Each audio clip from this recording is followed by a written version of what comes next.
Ron May, a name that's both new and familiar.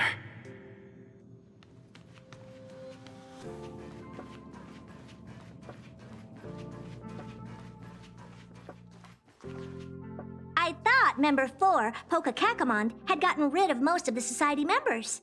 I didn't have a lot of hope for this. Oh, look who's here. You're back!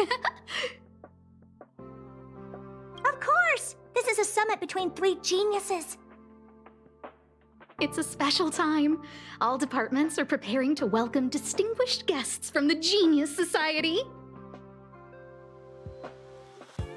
Madame Ron May doesn't like fanfare and probably wouldn't appreciate a crowd to welcome her, so I asked the researchers to keep things simple.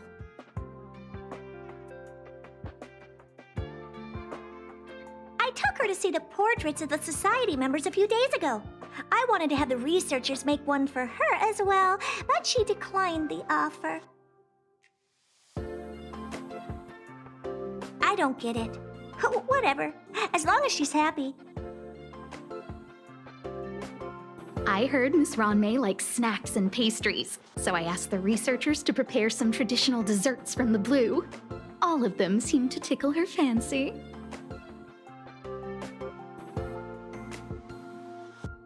That's like asking, is Herta a great person? The answer is obvious. Miss Ron May is the very image of a scholar.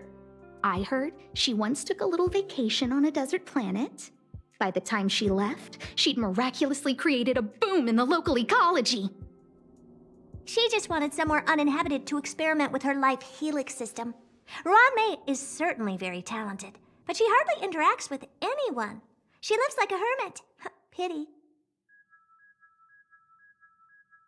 Anyway, what more needs to be said for someone smart enough to become Herta's research partner, Hurry up and head out! See if you can find her. I'm not sure, but she doesn't seem to get around much. She spends most of her time between the master control zone and the railway platform. Maybe you can start your search there.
There's someone next to the railway platform. Could she be...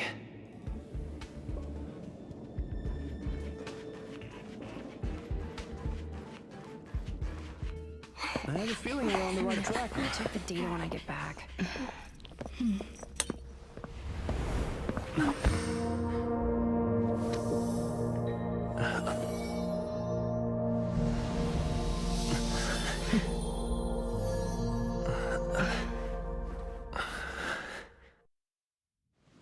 Hello. I hope I didn't startle you. This is a work habit of mine. Using touch to open my senses and letting the details of your biological existence flood into my brain helps me understand your construction as a living organism. Such is the basis of deconstruction and reconstruction. Do not be concerned.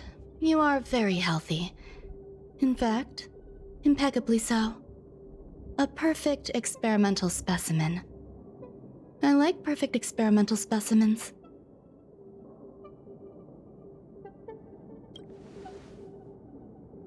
Yes, I'm happy to meet you too.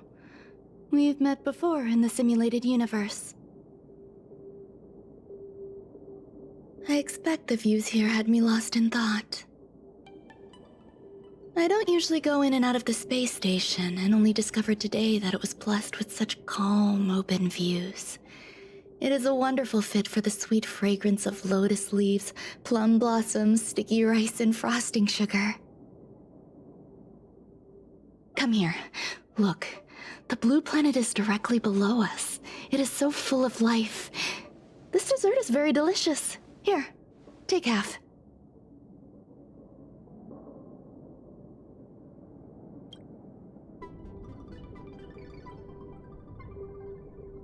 Delicious desserts remind people of how flowers look when they bloom.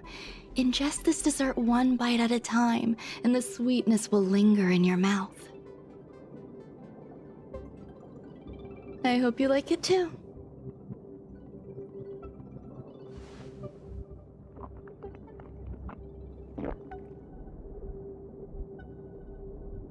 So, what do you think? I can certainly prepare more for you. It's become somewhat of a tradition to bring strawberry pastries when I visit Stephen Lloyd. His attendance seems quite dependent on them.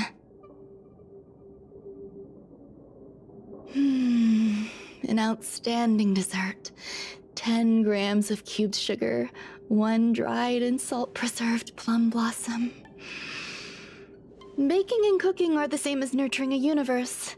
The heat must be controlled, planning must be meticulous, and one must not panic, no matter what happens. Unfortunately, there are still too many people in the space station. The clamor is not fitting for desserts.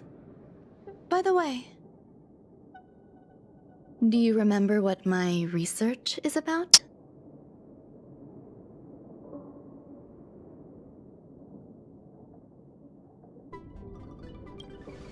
No. My research area is short stories about toilets. Huh? What's going on? What am I talking about? I see. What a cute hobby. But remember, the next time something like this happens, it's crucial to mask your expression until you've ascertained the situation. If not, you'll be full of weaknesses that others can see through. Let's try again.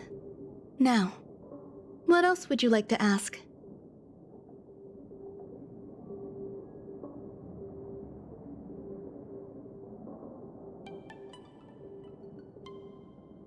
The dessert was tasty. I would like more.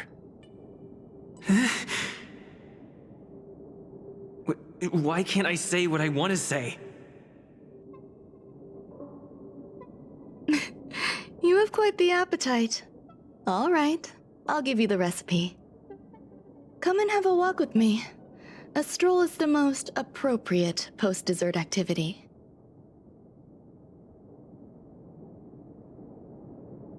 As the masses depart, there's an enveloping calm here, just like in the no man's land I've ventured to in the past. Can you imagine a completely lifeless world?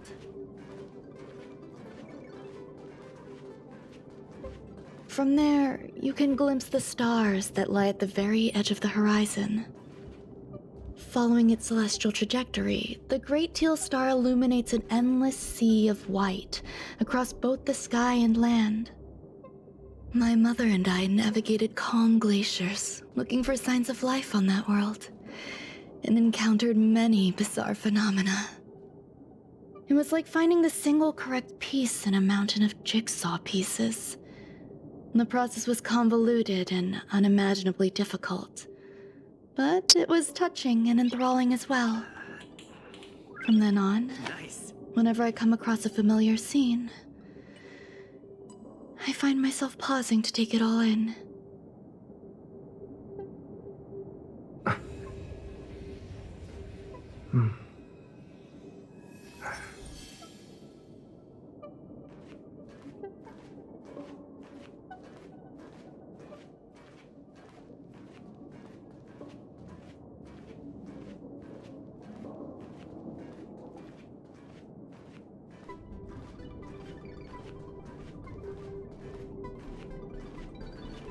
My apologies. It appears my words have left you perplexed.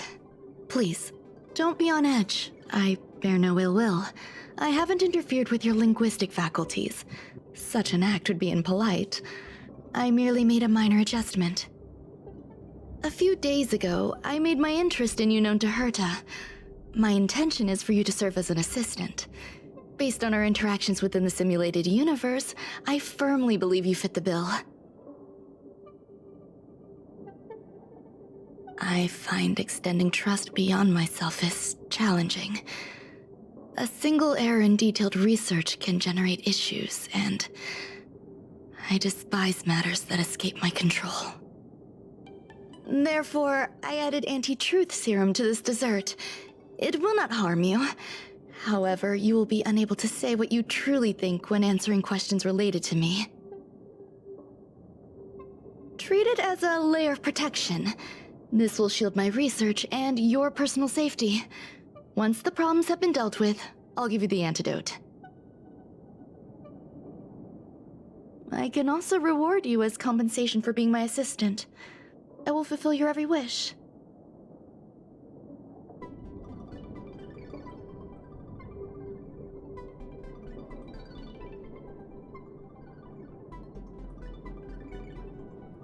Yes. Problems wrought by my own hand. When I first arrived on the space station, I borrowed the phase flame from Herta. It's an invention of member number 29 Circle. I hope to be enlightened by other society members' results. A surge of creativity led me to explore the cultivation of life on the space station. In my imagination, these life forms would be a new variety that are born as geniuses. I plan to name them after Lambda, member number 8 of the Genius Society. I don't know where it went wrong.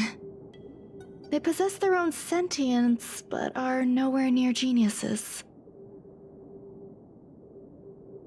Moreover, my free-range approach seems to have backfired. In a lab leak incident a few days ago, some of these little life forms ran away and scattered all over the space station. I do not wish for Herta or Asta to be involved in this. Therefore, I'm hoping you can assist in recovering these little life forms.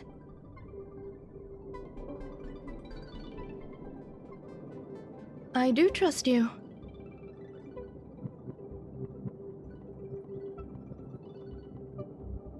This has nothing to do with them. Besides, the more people involved, the more problems there will be. The researchers are still treating these entities as visitors. I want to steer clear of making my presence known, so as not to cause undue disturbances. I entrust this to you. Once the little life forms are collected, simply find a proper place for them. The researchers in the Department of Ecology should know about this, and provide you with suitable advice.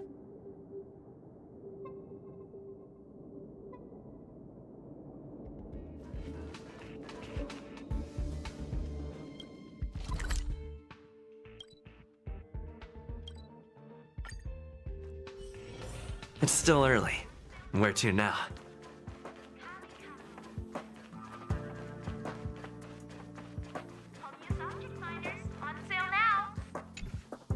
What? A place where the space station stores dangerous experimental results? would anyone want to know that? Wait, did someone send you here to try to get things out of me? I'm not doing any private business on the space station. I have absolutely no knowledge of any special hiding places. And I certainly haven't sold any old junk rare treasures or discarded curios or anything like that.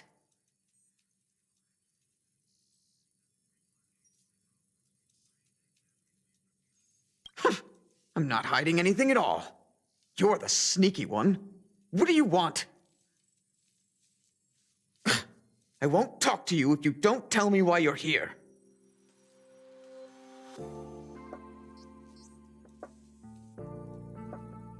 Oh, that. You've got pretty good contacts if you know that already. The space station is a mess. Everyone's already swamped as it is.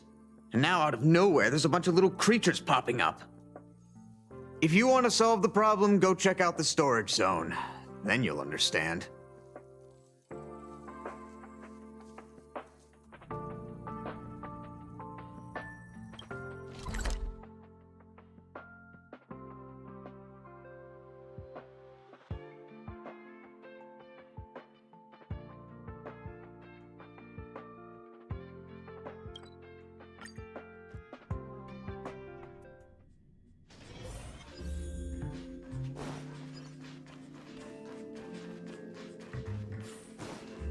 There are so many people. This seems to be the place.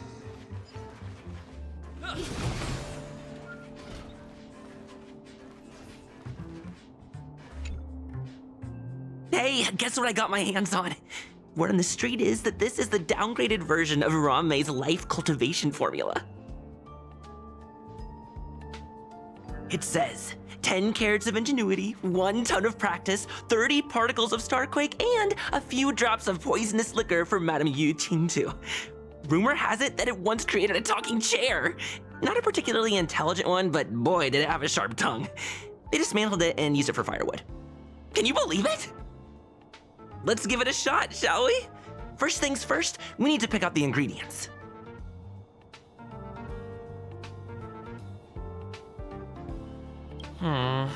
We need to add some other good stuff in, but don't go overboard. And now we mix them together.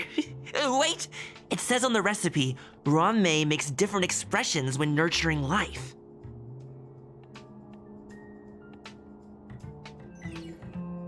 Yikes. Take a look at what you just cultivated.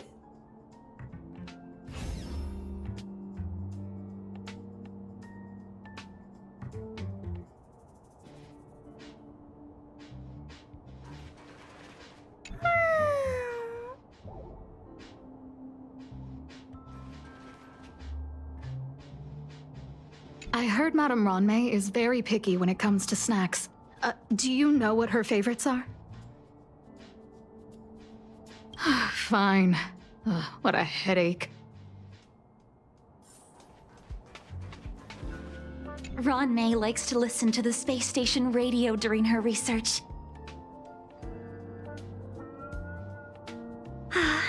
Some of us younger researchers are her super fans. We're always scanning different frequencies to find out what her tastes are. Do you know her favorite tunes by any chance?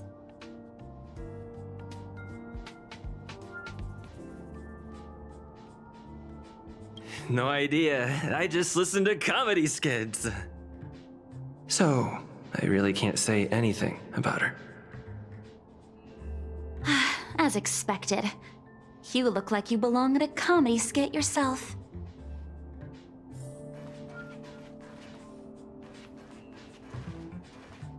Molten cheese tart is the best. Its outlook is infectious. Its positive mood has influenced us all. What's our slogan again? 1. Stop complaining, change your attitude, and use the delicious molten cheese tart to stop the flow of negative energy. 2. Energize yourself, increase your capacity for action, and walk on the path of molten cheese tart's absolute conviction. Our creed, molten cheese tart is the best. Oh, praise be! You don't know? Molten Cheese Tart is Madame Ron May's top fan! This is how it preaches. Those who offer their love are expressing admiration and affection for Miss Ron May.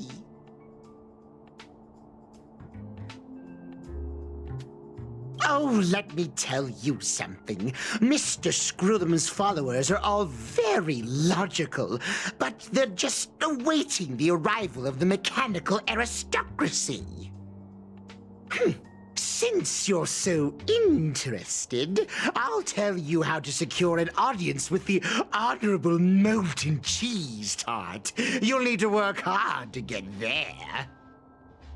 You need to plaster hearts wherever Madame Ron May has been. If you're sincere enough, the Honorable Molten Cheese Tart will show itself.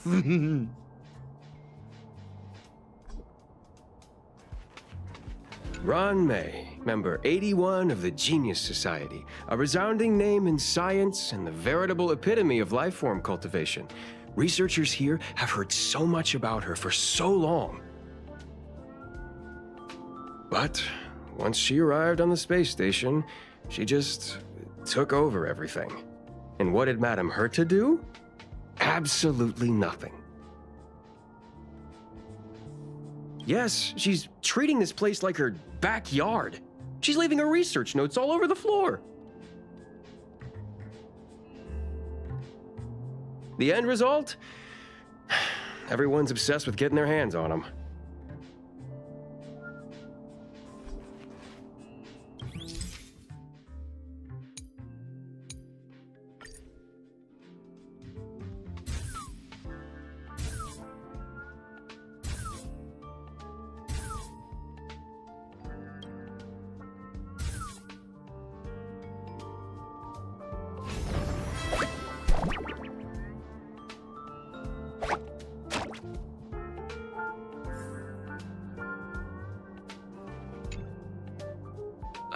So this is the little life form Ron May made?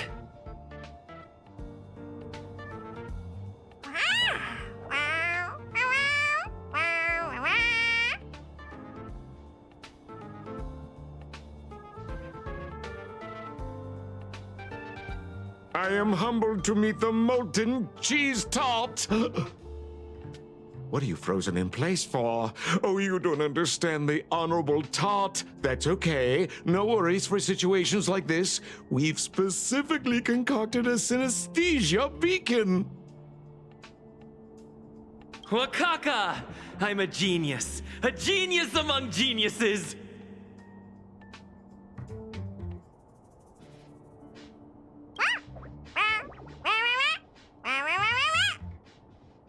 That was way too risky.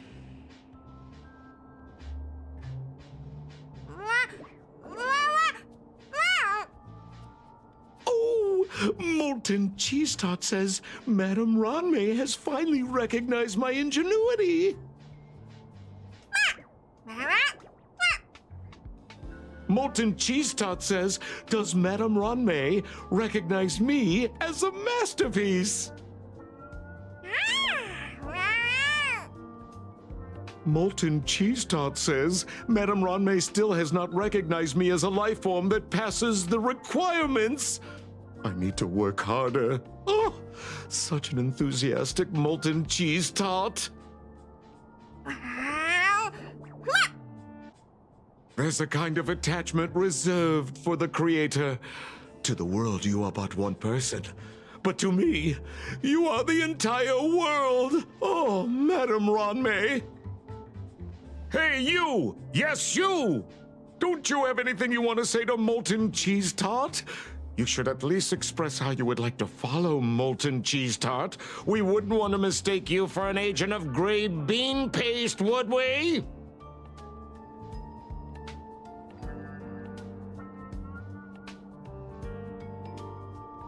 Good! You have great taste!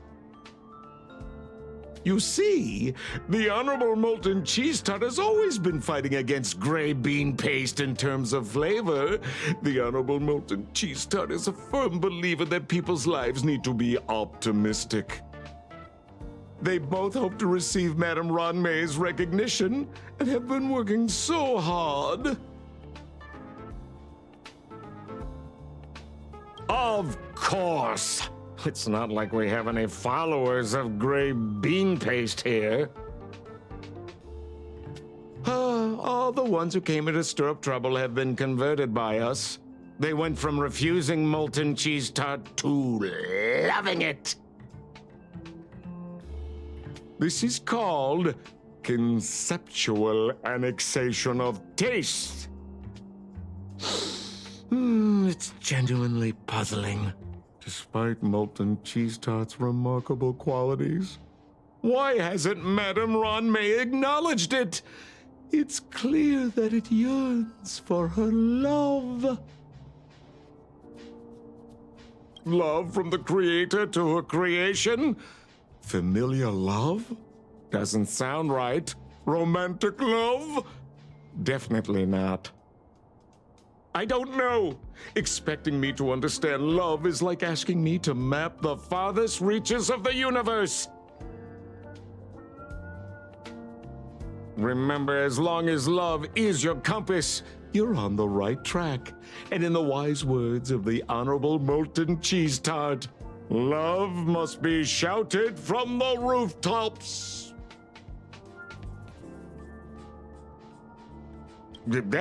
That depends if the Honorable Tart agrees to it.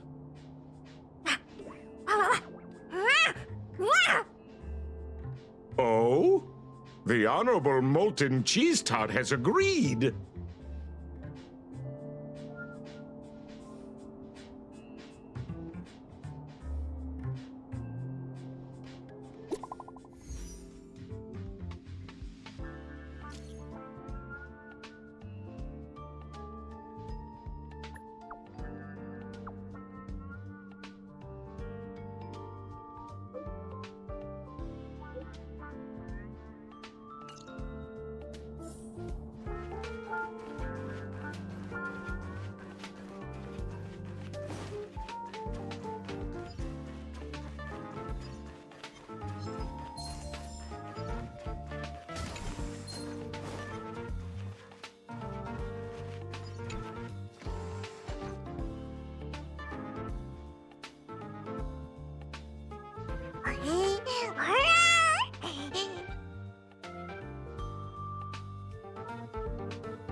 This will strengthen our... Let's wait and see.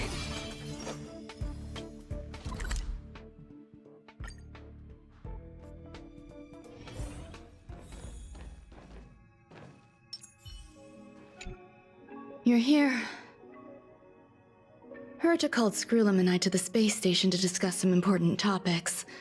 She also sent an invite to Steven, but he didn't reply, and Herta didn't seem to want to wait any longer. And now, I wish for you to attend this meeting with me. I don't want her to worry herself over these frivolous matters, even though she probably wouldn't care anyway. Just in case, I want someone who will be on my side. In other words, you. Help me. It'll be easy. Just remember, my secret stays with you, don't pry too much, and keep your expressions in check. All right, let's go.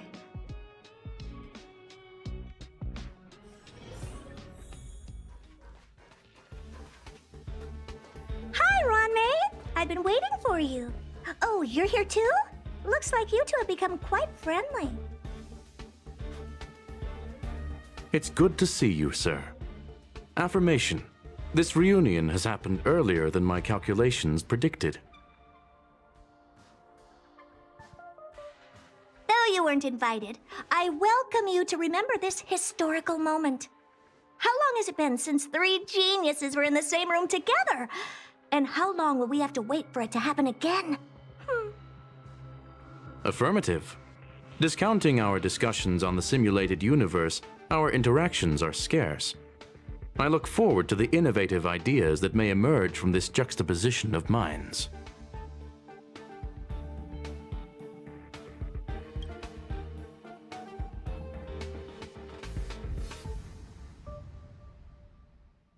Let me get straight to the point. I think it's time to find another partner for the simulated universe.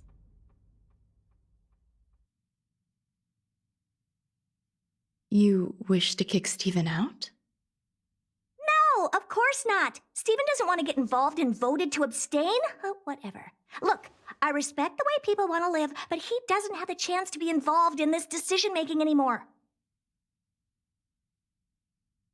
Question. Are we introducing a 5th partner for the simulated universe?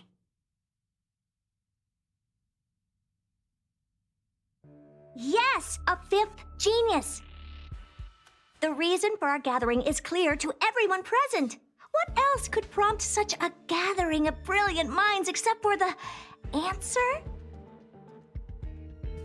No one can refuse the secret of the eons. Not even Xandar.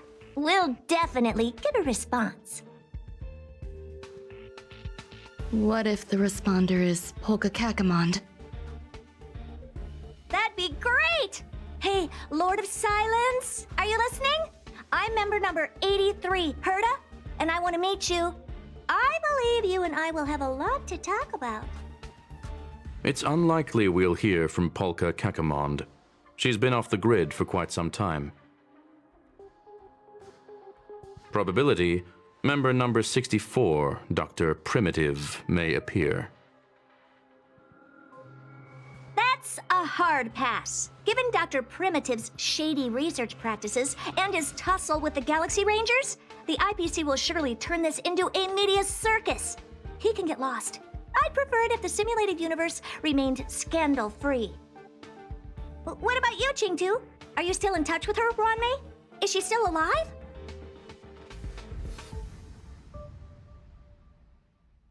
Can we ask him to leave if we are to discuss this topic?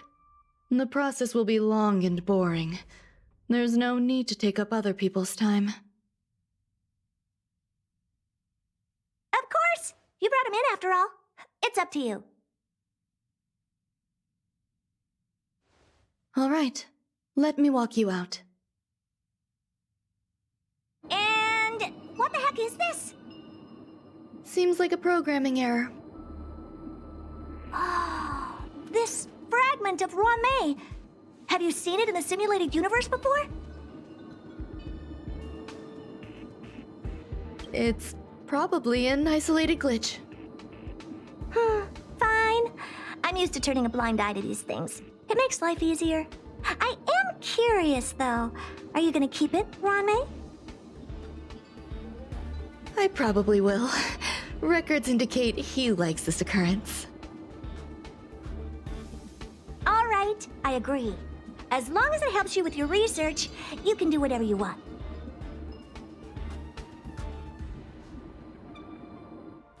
Come along. I'll see you out.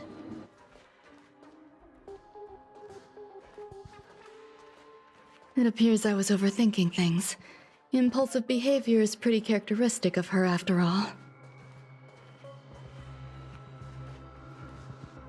Thankfully, it was just a minor scare. Still, meetings give me such a headache. It seems I'll have to stay put for a while. I see that you've recovered the life form in the Master Control Zone. Thank you. Well done.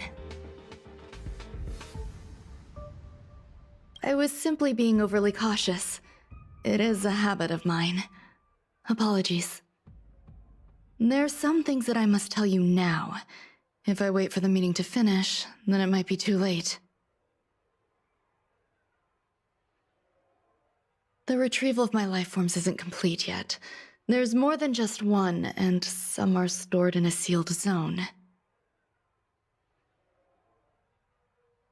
Herta uses that place to welcome visitors from across the stars, or to welcome members of the Genius Society. However, due to the Legion's invasion, it is no longer open to the public. And now my headache is stored there.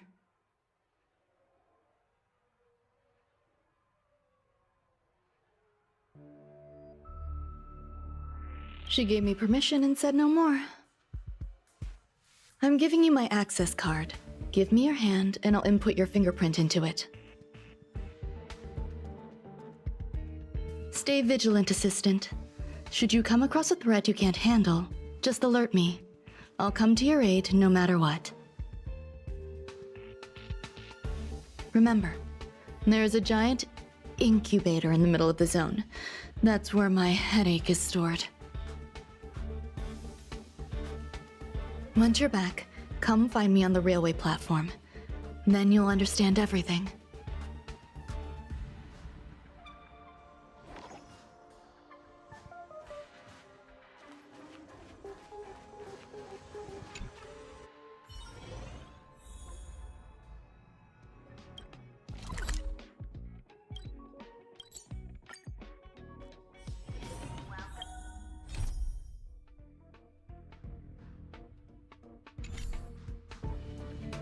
What would a sealed zone look like?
Buzz. What's up with this unit? It looks different from the one in the Master Control Zone. Buzz. Madam Herta, open zone. Buzz. To welcome alien species, galactic visitors. High risk zone. Buzz. Service staff, inorganic life forms. Buzz. Permission status. Madam Ron May. Permissions granted. Madam Herta. Fine. As long as it keeps her happy. Buzz. Class 1 clearance zone. Buzz. Many esteemed guests. Buzz. May include dangerous persons. Buzz.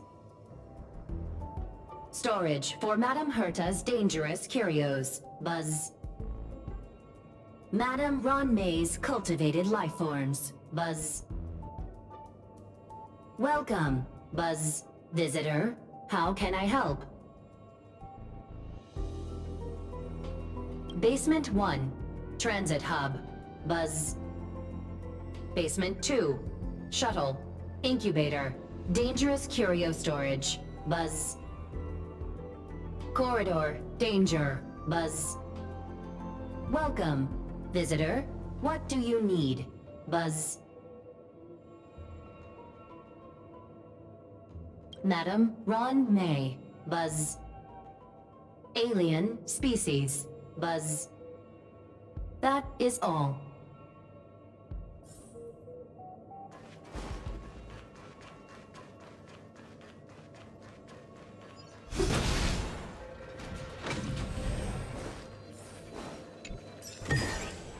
Is that all?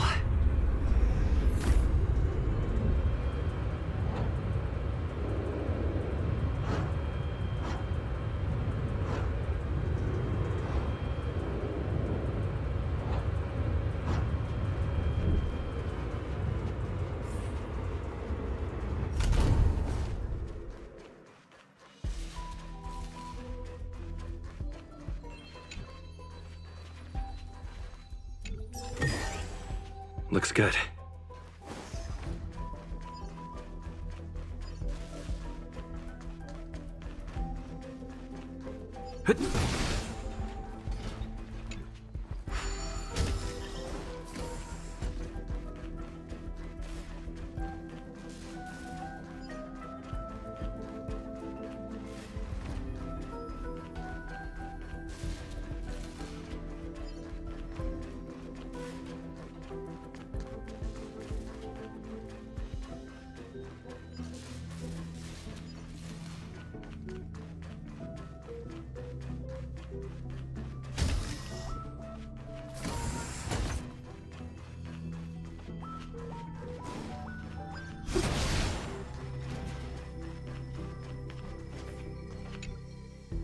The kindling for the phase flame is fascinating. Unfortunately, before the research could be completed, it vanished. I've initiated new attempts. The growth status of the two samples this time is promising. I incorporated personal taste preferences into the concept, but I'm uncertain about the outcome of such an action. They simultaneously possess two sets of emotional traits. They are at once cute, weak, sentimental, and sensitive, yet are also fierce, instigating, demanding, and confident. Interestingly, they also possess a kind of inclination, a yearning for their creator. It manifests as a natural, inherent emotion, similar to that of a baby towards its mother. Life towards sustenance, or the peculiar bond between humans.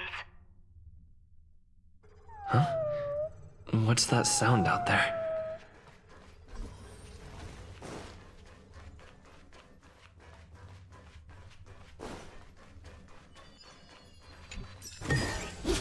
Is that all?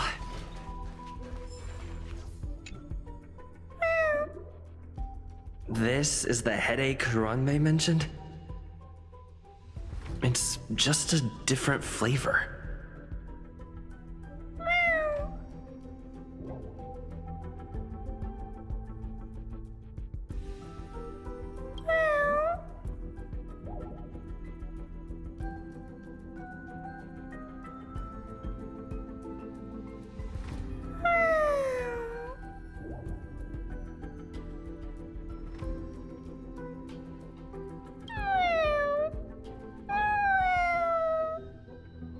I'm not one of Ranmei's recognized works. Too much negative energy. Don't like negative energy.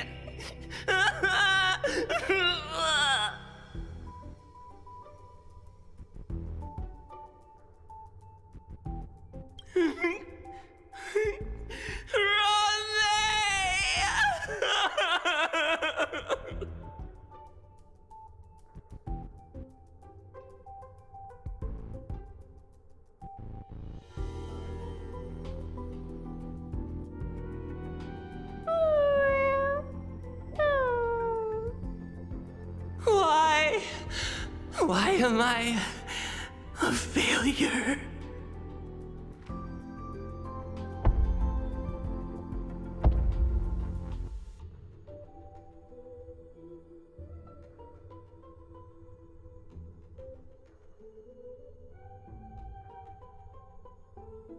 What's that noise?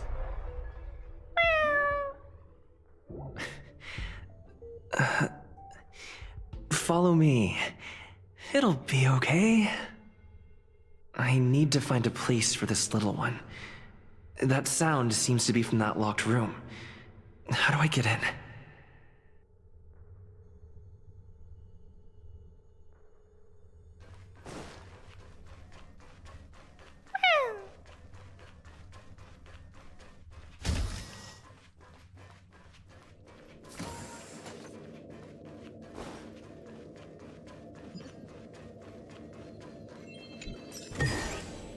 Looks good.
I never imagined there'd be so many of them.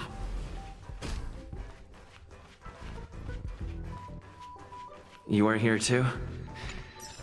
Seems like this is the other end of that one-way path.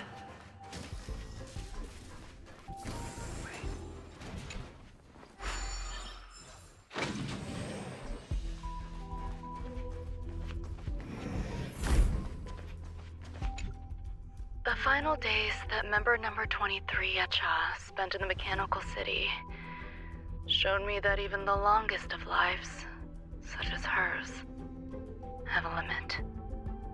I'm now certain that the outcome of this cultivation is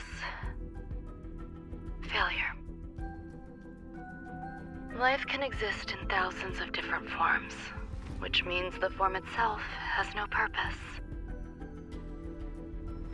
These life forms are very advanced in their own concepts, and can even trigger chain reactions such as synesthesia, but that is not what I desire. I'm starting to feel lost. Perhaps the question, what is the essence of life, never had an answer. Member 1, Sandar, have you ever felt this lost? Or resigned?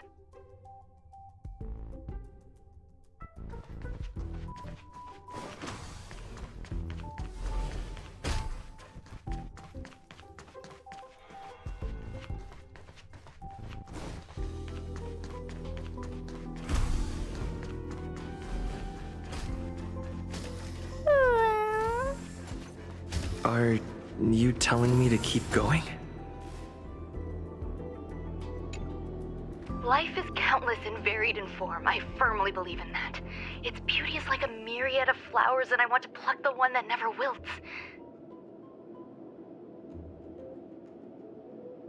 The patterns of all things always have complicated and enchanting exteriors, while their inner essences remain simple and plain. If we were to trace things back to their roots, just one equation would be enough to solve the confusion of all life. Ever since I was a child, I have always delighted in observing aspects of microscopic creatures, such as the speed with which slime molds devour objects. I have also gazed far and wide across the macroscopic world, investigating the progress of the universe up to this day. It was all very simple. I wish to discover the true essence of life, something that all individuals possess unknowingly, whether it is the materialism of their existence or an unknown entity beyond corporeal realms. To avoid blind faith in science, I cautiously raised a query. Would Ran-Mei be able to peel away external influences? Just like pinpointing a coordinate, would she be able to uncover life's most primordial and beautiful form of existence? I thought of one life form that would truly lie beyond my reach, and that is... Meow. Meow.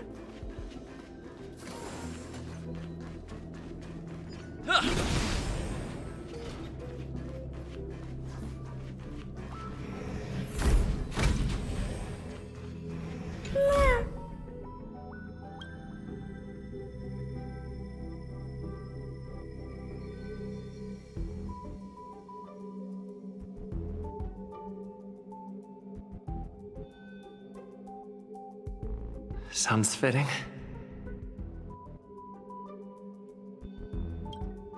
Stay here for a bit.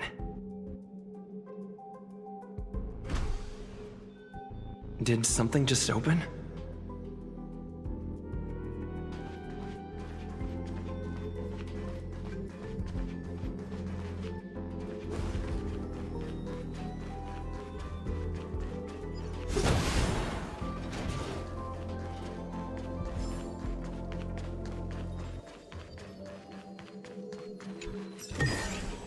Looks good.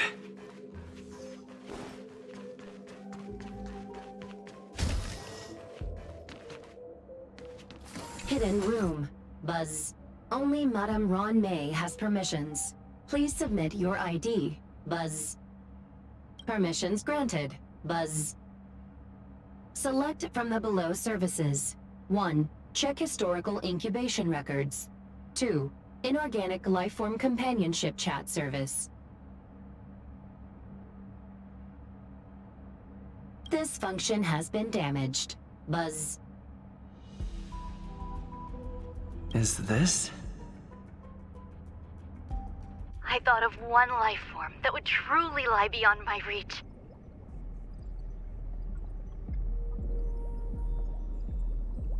And that is an emanator.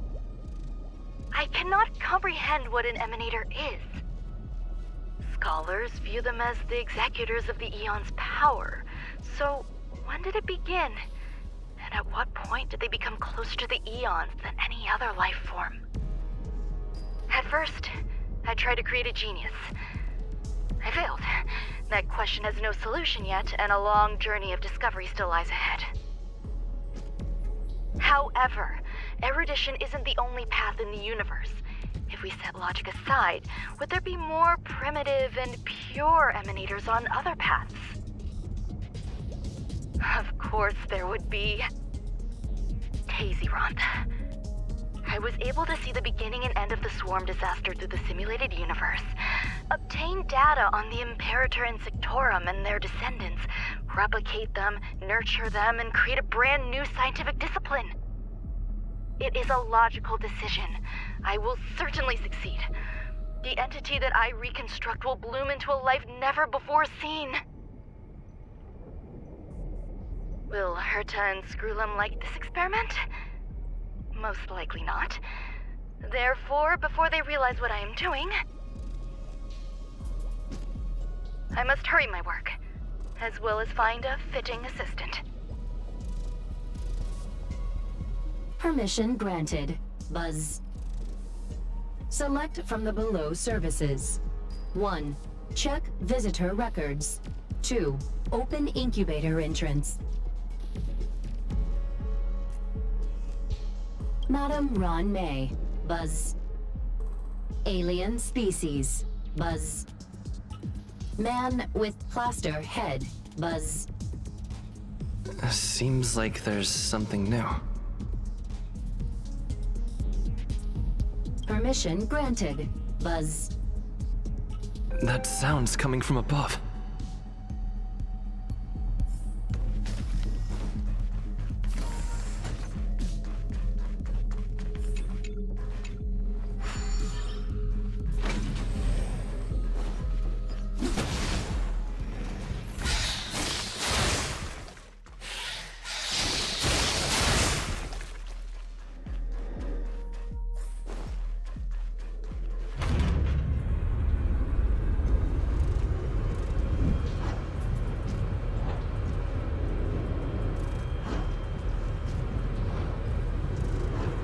This will strengthen our Let's wait and see.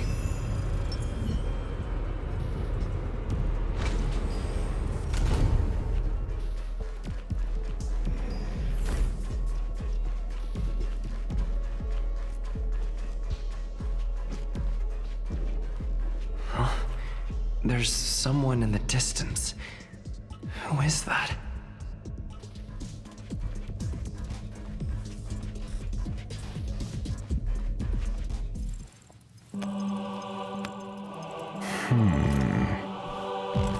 Here, a genius move. And how will you counter it? Only an idiot would ask such a question. Just move this here.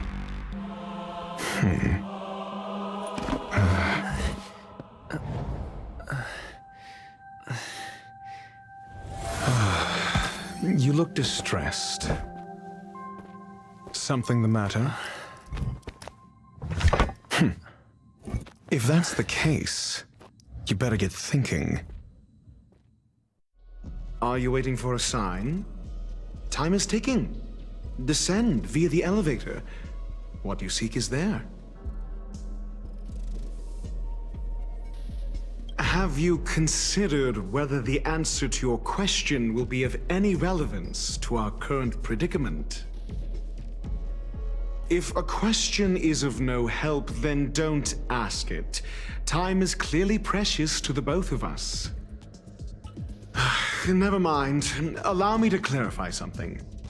I know exactly who you are, and I'm aware you are in Ron May's employ.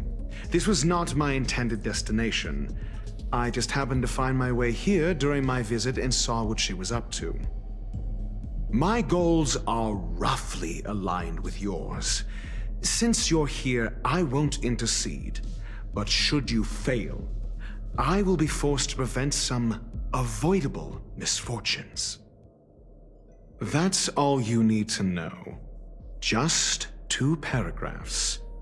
Very effective communication.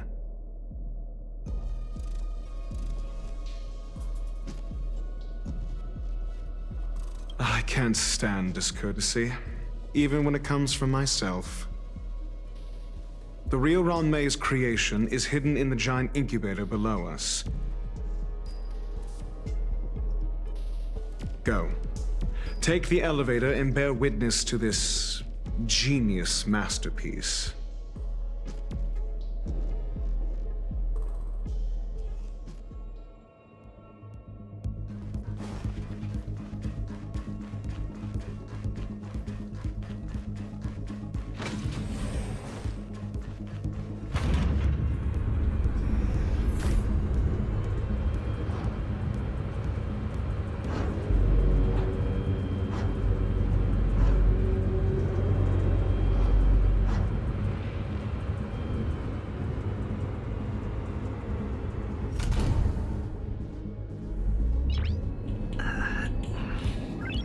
Nice.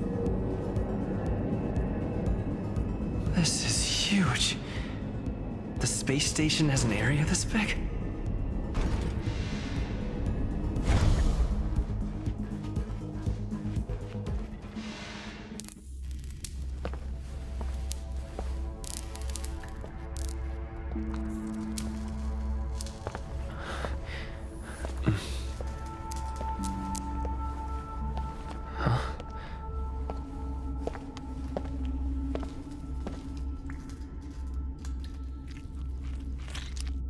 An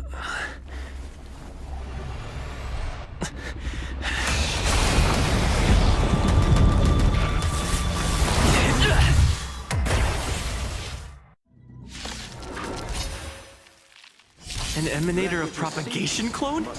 How can that be? I underestimated you. Huge. The song's turn it up! Fighting is good stuff! The truth of life, the sanctuary, is but a vision! Break! I'll see you off.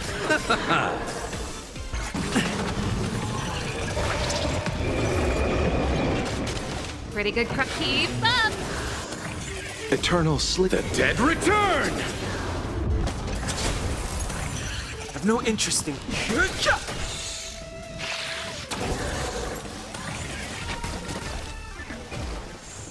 Let's make it quick. You chose the wrong anthem. Rules are made to be broken. This song's for turn it up! It'll destroy the space station. Ready to lose your... You can fight it, or rock with it!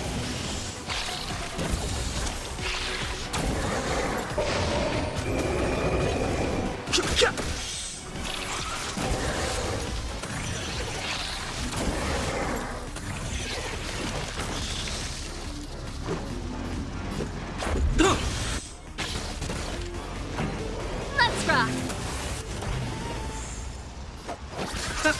Fighting is me.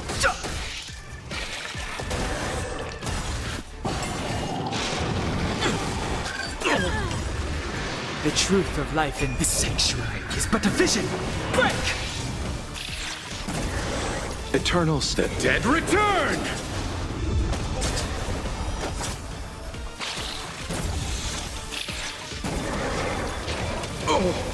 Receive divinity.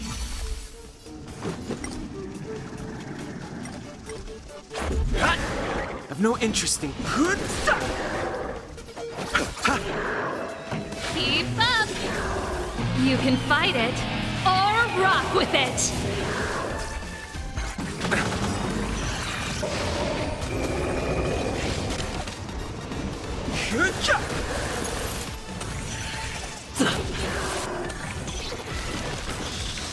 Pretty...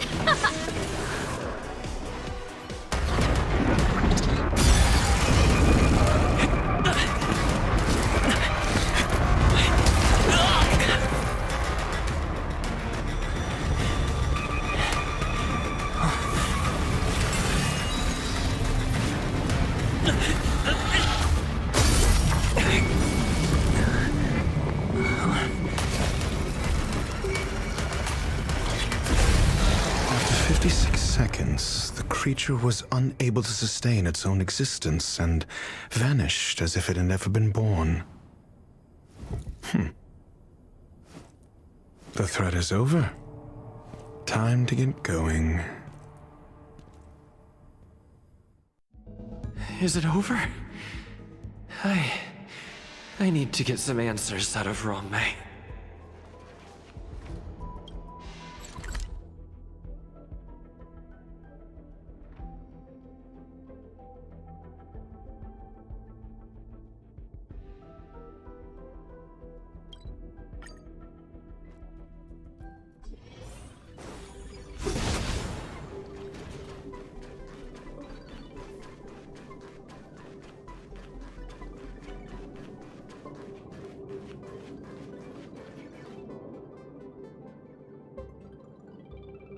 The meeting of geniuses is over.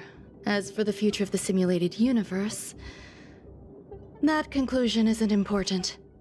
What's important is your task. You look upset, correct? I regret my actions. There's no defending what I've done. Time and again, my experiments have fallen short, and they've always yielded predictable results. I made a clone, but it doesn't hold a candle to the emanator.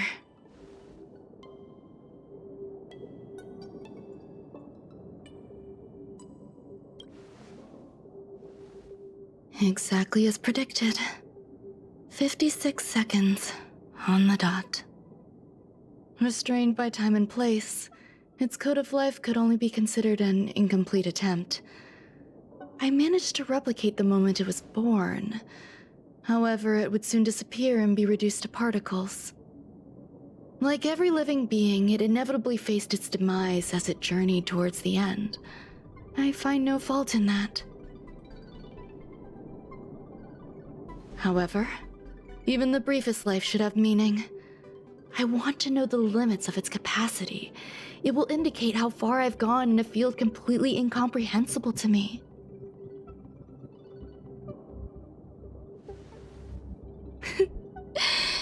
And it was a minuscule step, just as I had predicted.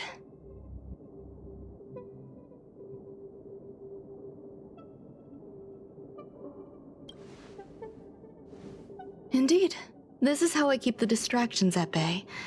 I have to admit that research once made me obsessive. That wasn't a good period in my life, though now I navigate it much more smoothly. I must admit, I'm not fond of scenarios where everything aligns perfectly with my expectations. An experiment should have its unforeseen twists. That's where the joy lies. Even the most predictable storylines can have their pleasant surprises. I have to admit that these little ones born in the process sometimes move me. I see a human-like response in them. It is a concept completely opposite to that of divinity. They have emotions. Emotions may be either positive or negative. However, the love rooted in the depths of their heart is eternal and unchanging. They're still a long way from becoming geniuses, and are therefore unable to discern whether this love is one of friendship, romance, or familial love. That being said, can even geniuses tell the difference? I cannot, at least. I do not understand what love is, and cannot respond to their feelings. Do you believe my actions were wrong? There's no need to tell me your answer. I just felt like asking the question. How should I take care of them? Perhaps leaving them at the space station is the best choice. Do I seem irresponsible? I'm sorry. I am often at a loss as to how to face my own creations. The effects of the anti-truth serum will also wear off. If others mention me to you in the future, you can answer however you like. Or even pretend you never knew me. After all, your memory of me will soon dissipate like smoke.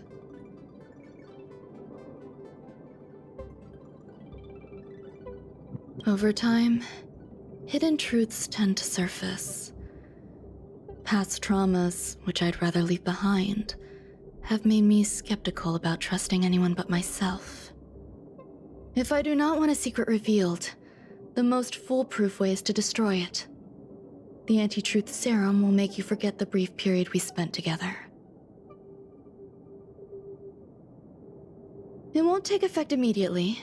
It is a slow, intangible process, like the sweet fragrance of lotus leaves, plum blossom, sticky rice, and frosting sugar. Perhaps you'll remember someone performed selfish experiments on the space station, but you will no longer remember their identity. Perhaps we'll meet again someday, but you won't be able to connect me with the recollection. That way, the connection between life forms will be erased. Friendships, secrets, grudges, lies, all will disappear. It will make our lives more relaxing.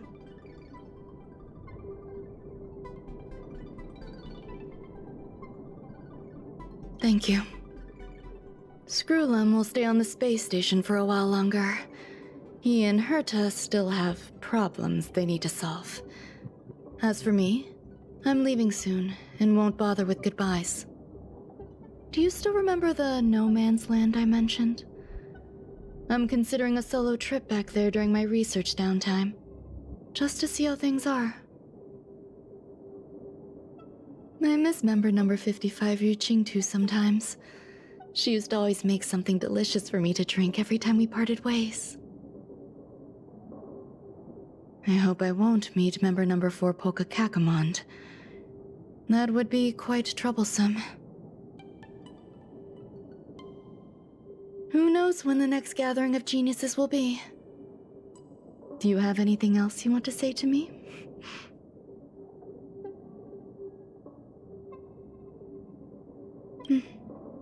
I promise I will, Mr. Assistant. If fate allows and you're interested, upon our next meeting, we could journey to No Man's Land and traverse its tranquil glaciers. Though I suppose it wouldn't be No Man's Land anymore. What a conundrum.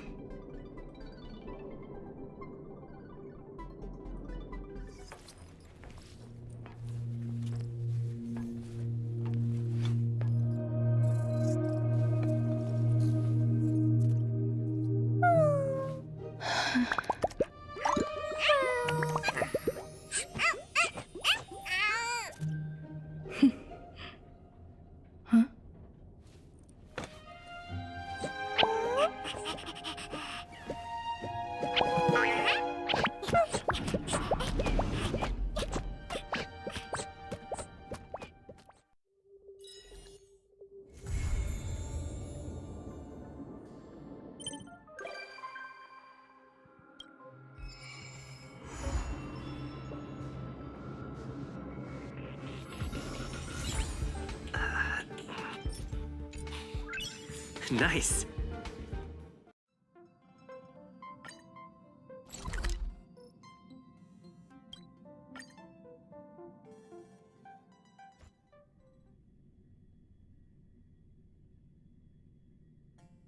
It's still early. Where to now?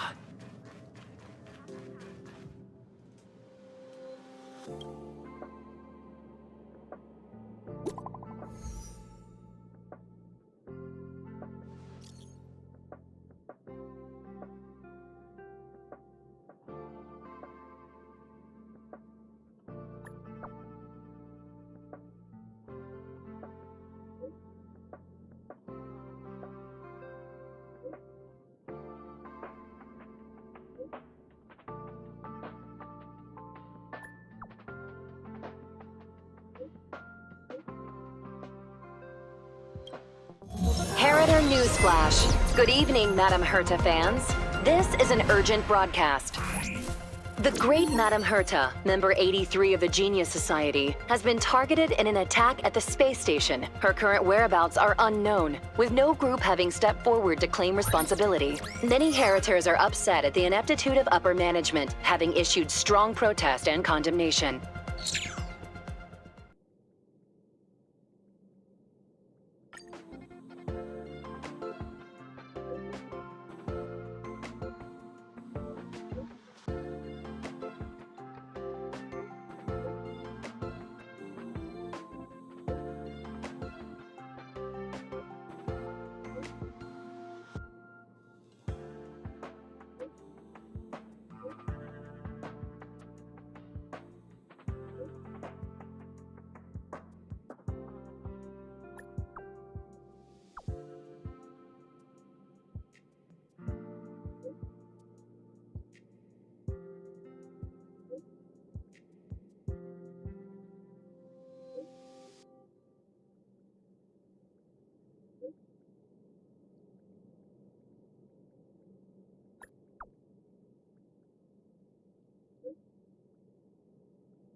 Mr. Scrollum, this was a premeditated attack.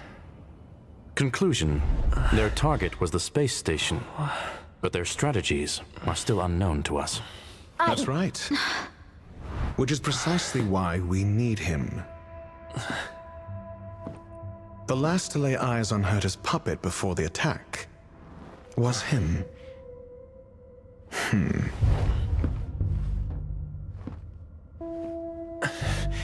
And you are? This is Dr. Ratio of the Intelligentsia Guild, a delegate from the IPC. He's only just woken up, dazed. He may need a few pointers. Ah, we cross paths again. Do you remember me? Of course. Why would you? Memory is such a fickle thing, after all. Mr. Trailblazer, you must have many questions. Please be patient. Asta will explain it all to you.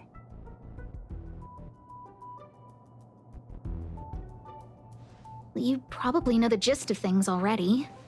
A few system hours ago, one of Madame Herta's puppets was attacked by an unknown perpetrator. We don't know the location of the puppet, and we can't pinpoint its signal.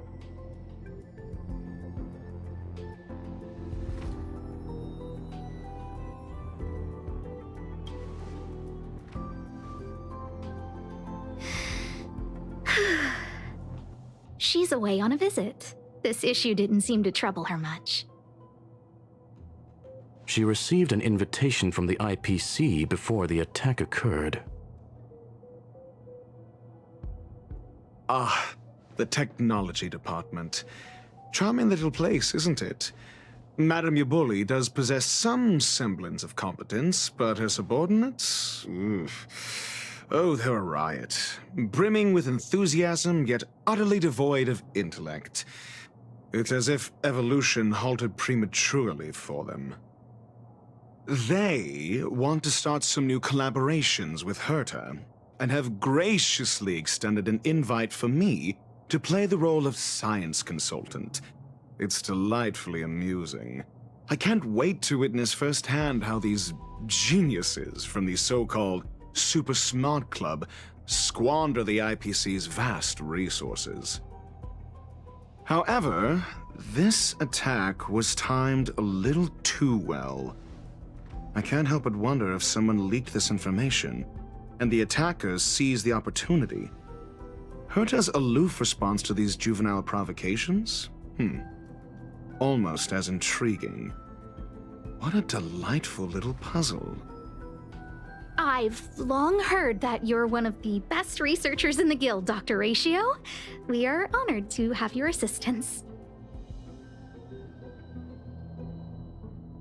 Save your flattery. Time is hardly a luxury we can squander. To debate the merits of mere mortals in the company of an actual genius? Quite the paradox, if you ask me. Excuse me, you. Tell me, what were you doing the last time you saw that puppet?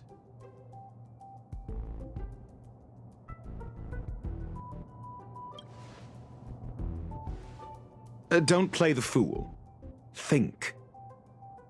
I think I was.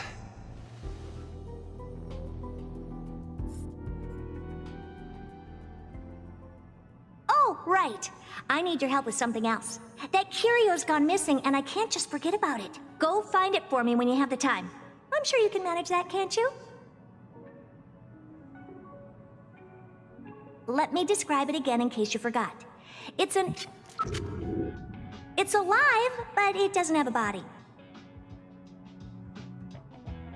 Send me a signal when you see traces of it.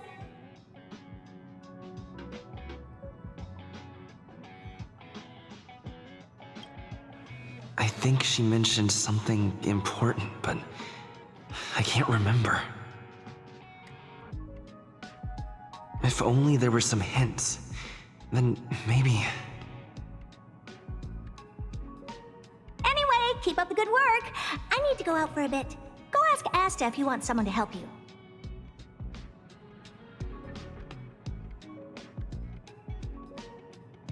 My memory is kind of hazy.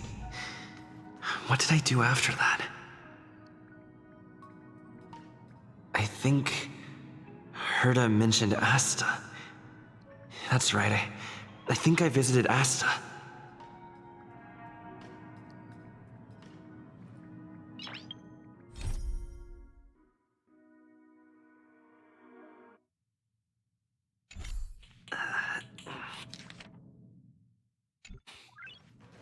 This is what I recall before I met Herta, but I can't remember some of the details. Let me try to remember the conversation with Asta.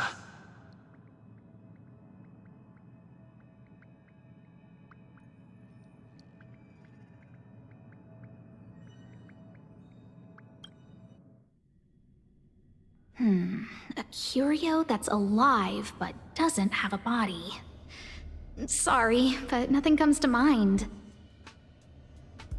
Maybe the researchers at the departments of ecology or insight may have an idea? Hinkle and are around here somewhere. I'd suggest you ask them about it. Asta seems to have mentioned two names. Two researchers from the departments of ecology and insight.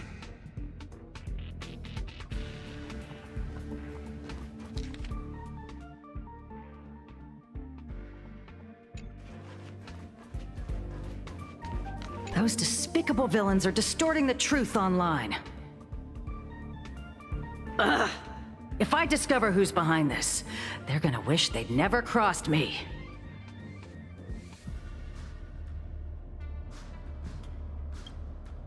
A curio that's alive but doesn't have a body?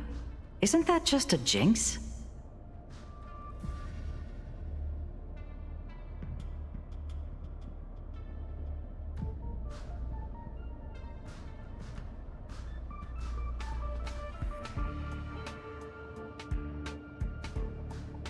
Oh, nowadays people call them wubbaboos?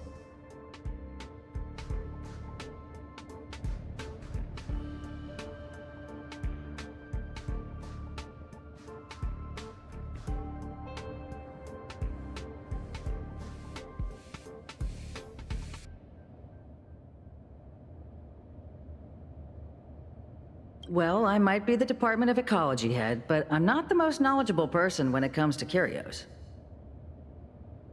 Adler would be of more help, but he's been investigating some paranormal phenomenon. I haven't seen him all day.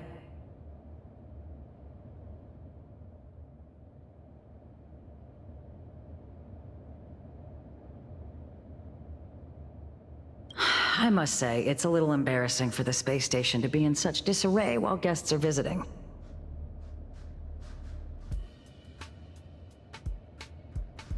We've been through a huge crisis and are still recovering.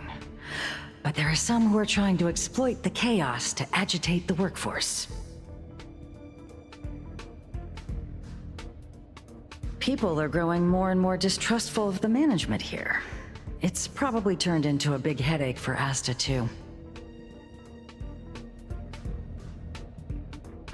Never mind, I shouldn't be telling you this. It's something that we researchers need to resolve ourselves. Pretend I didn't say anything. Adler. Right. Then I ran into Arlen. Adler was with him.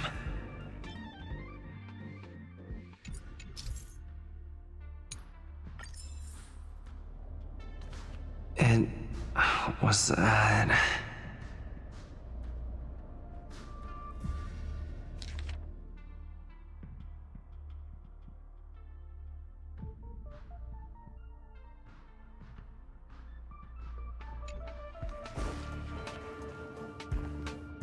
Adler was with Arlen.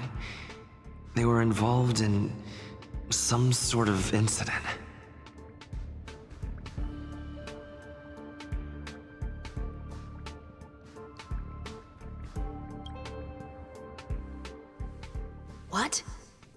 He went to the scene alone with Peppy? How could you let him? Calm down, Brother Arlen. I know you're upset. We're walking the dog.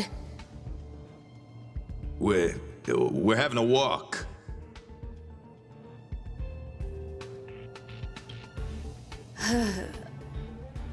Like I said, we're walking the dog. So I'm the dog? They seem to be hiding something.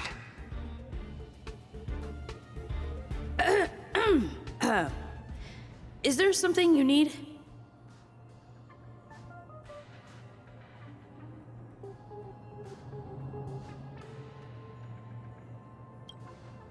Oh, really? What a coincidence. We're looking for him, too.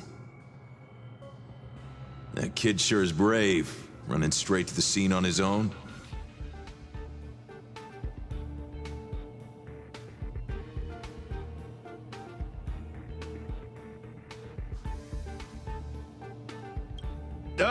Yes, well, Peppy isn't here, you see. Brother Arlen, I can't keep this up anymore. Can you leave the talking to me next time?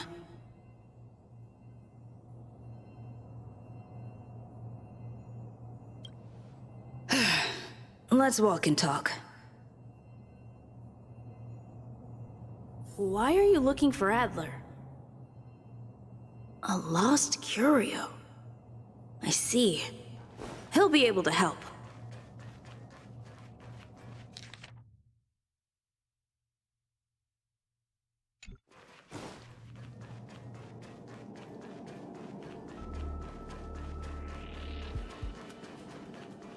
Careful.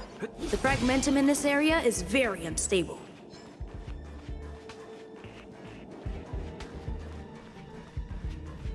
This will strengthen our... Let's wait and see. Over there! As I thought, he's in trouble. Let's go!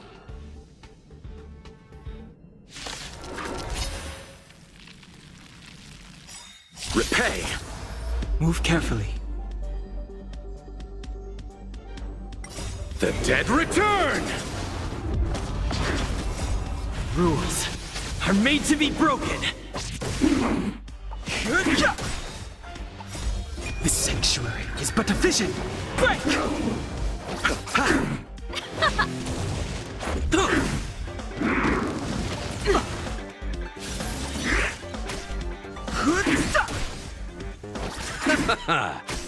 Let's rock.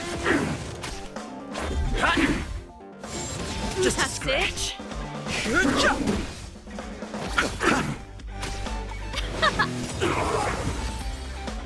Peppy, are you okay?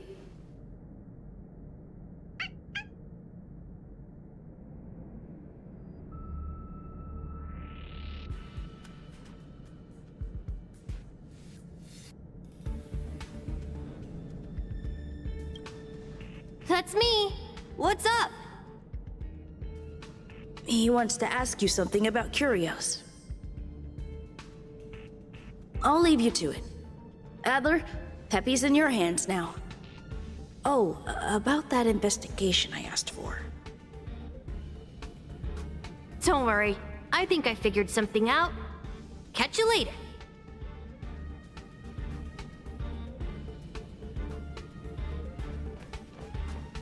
So, which curio do you want to know about? That's all you got? Too abstract. Well, there's beauty in the abstract, I guess. Have you asked the Department of Ecology head? Huh, she's not wrong. But that doesn't feel entirely right either. Huh? What did I say? Huh. Now that you mention it, I have a wild hypothesis. but it needs verifying. Let's call it a day. Wait for me. I'll be in touch. Adler seems to have gotten a lead, but what was the information I forgot? And from whom?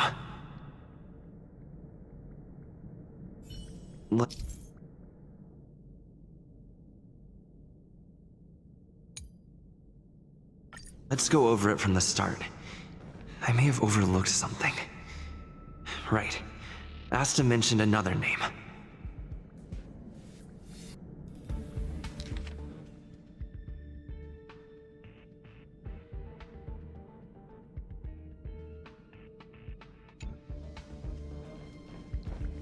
My memories of Arlen and Adler are hazy. I need to remember the other person Asta mentioned.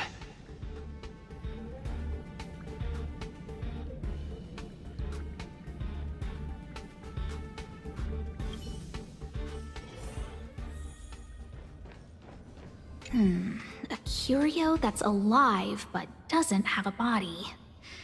Sorry, but nothing comes to mind.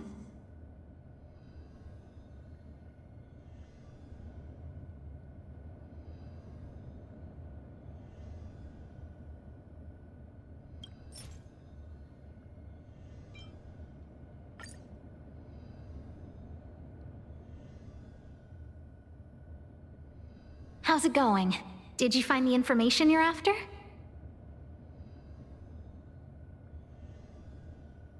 I see.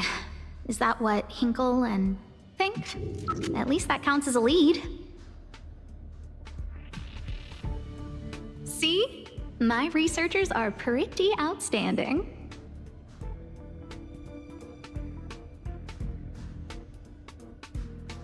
Anxious, me? Is it that obvious? No. After the Legion's invasion, the space station has been under constant scrutiny. Physical damage can be easily repaired, but it takes a long time to heal the wounds in people's hearts. Some researchers have been questioning the management and security of the space station ever since the invasion.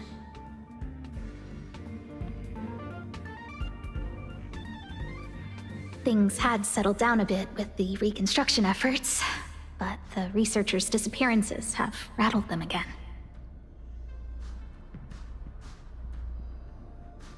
Yes, 4 researchers have inexplicably disappeared in a matter of days. No exit logs, no traces, vanished. People were just starting to regain their footing after the catastrophe. I didn't want panic to spread, so I suppressed the reports and told the security department to investigate in secret. However, as you can see, it's hard to keep secrets in a sardine can like this. Rebuilding trust is harder than establishing it in the first place. I'm concerned someone's pulling strings to sway public opinion. Anyway, the most important thing is to get to the bottom of the disappearances.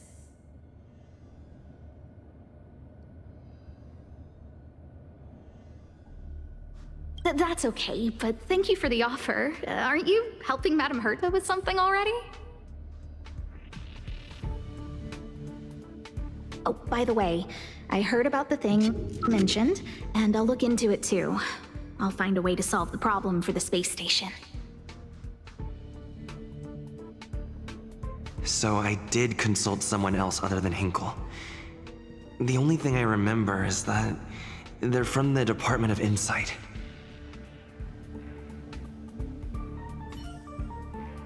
The other person should be from the Department of Insight.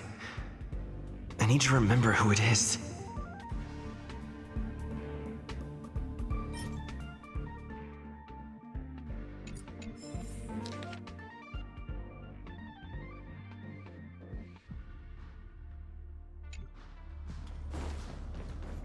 The other person should be from the Department of Insight. Identifying that person is crucial. It could be the key to making sense of— Let me describe it again in case you forgot. It's an It's alive, but it doesn't have a body. Send me a signal when you see traces of it.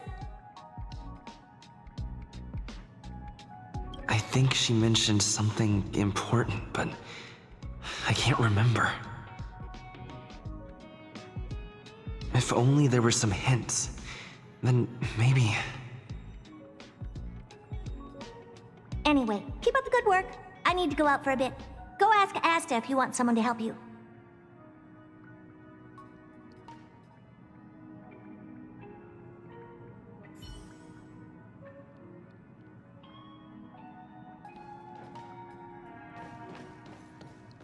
Hey, what brings you here, Rich? It's been so long. I'm not that wonderful. I'm just okay. It's all taken care of. As long as the money's there, it's all good. Here's the account you asked for. It's legit and secure, allowing you to connect straight to the intranet.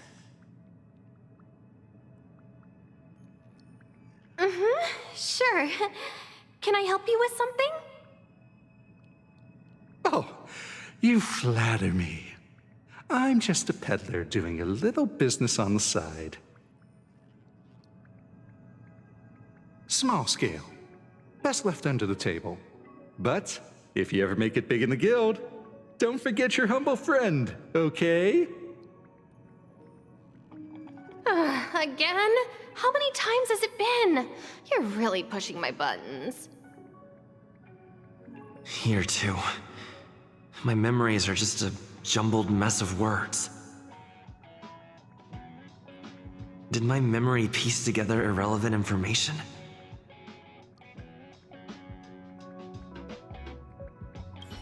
Now I remember. The other person is Emily. She was at the base zone. What did Emily say?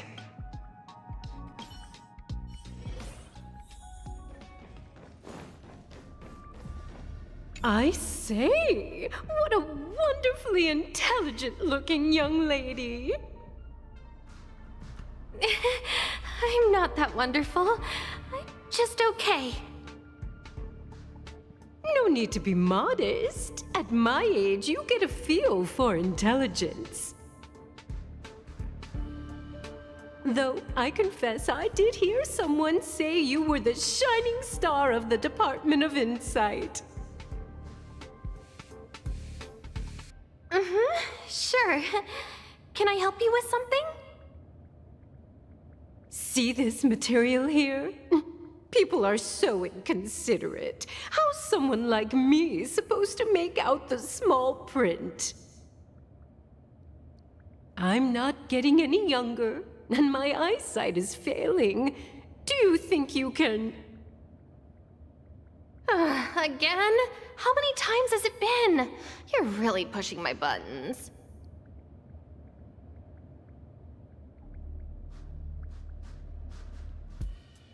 Oh, another smart-looking youngster. Wonderful. It's about time we had some new recruits.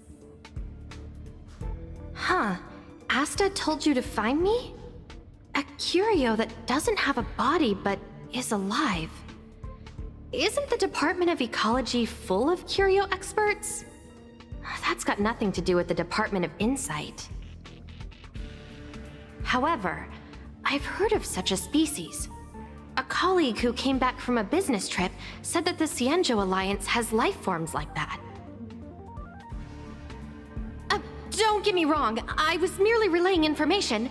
I didn't mean I'd help you. The atmosphere on the space station has been getting stranger lately. It's risky taking sides. The Cienjo species Emily mentioned seems to be what inspired Adler.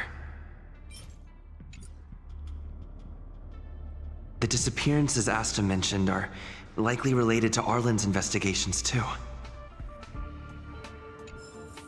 Now I should be able to tie everything together.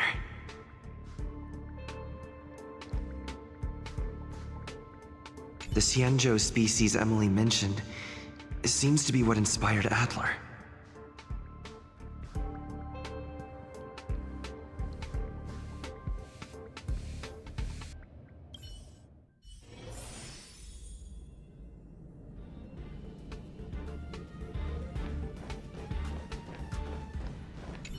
I figured you'd come to me to uncover the truth. I'm sorry. The situation is very delicate. I can't say anything except that it's a secret mission. Just as I thought. I vaguely remember that Arlen said more. It's related to the thing I forgot.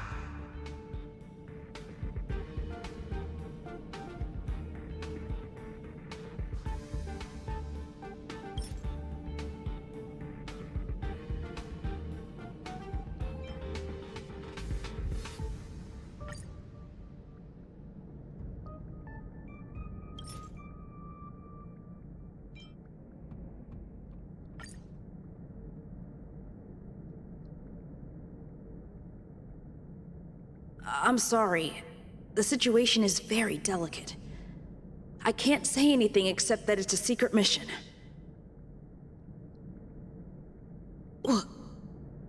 How did you know? I see. Could you also tell that Lady Asta was feeling the pressure? I'll be honest with you. It's been tough. The surveillance didn't capture anything regarding the researcher's disappearance. There's only one clue. Adler observed that the automatic fire suppression system was momentarily activated around the time the disappearances occurred. That means that every victim's disappearance was accompanied by some inexplicable fire. When we made visits to the scenes, some of the witness testimony seemed to agree with this. The words they used were spontaneous combustion of the human body.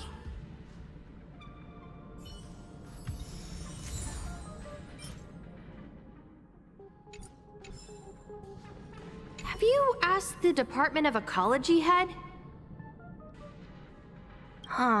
She's not wrong. But that doesn't feel entirely right either. Huh? What did I say?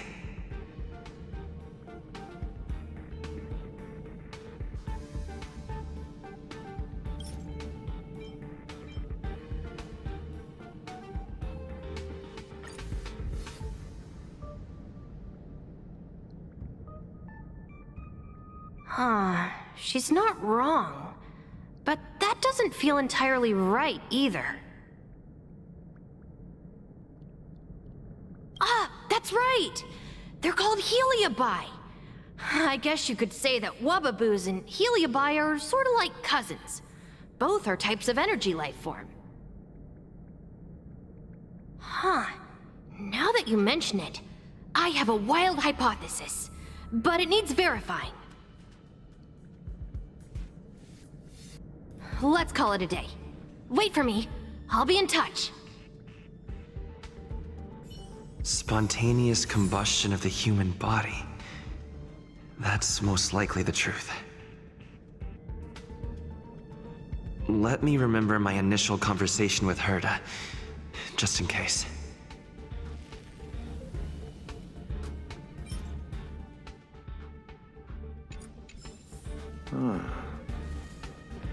I need to go over it from the start. Starting with the conversation I had with Herta.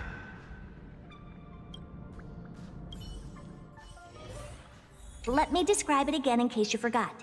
It's alive, but it doesn't have a body. Send me a signal when you see traces of it. I think she mentioned something important, but I can't remember. If only there were some hints, then maybe...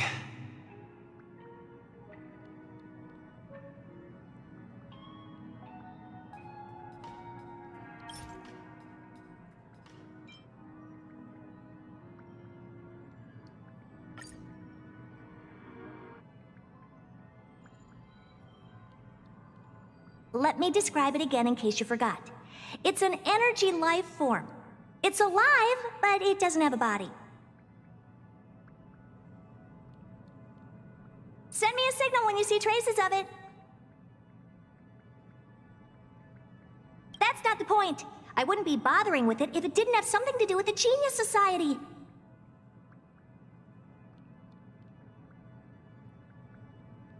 Anyway, keep up the good work. I need to go out for a bit. Go ask Asta if you want someone to help you.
I commend your stamina for recounting that interminable tale. You must be exhausted. My ears certainly are. So, to sum it up, the last time you laid eyes on Herta was in her office.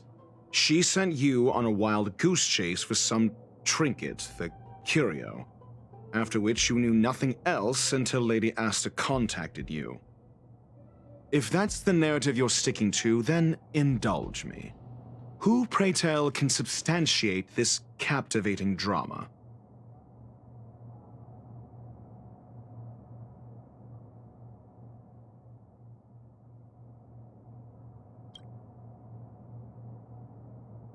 Affirmation.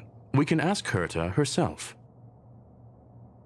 Well, if you lace up those boots and start sprinting now, you might just catch the IPC shuttle in 4 system hours.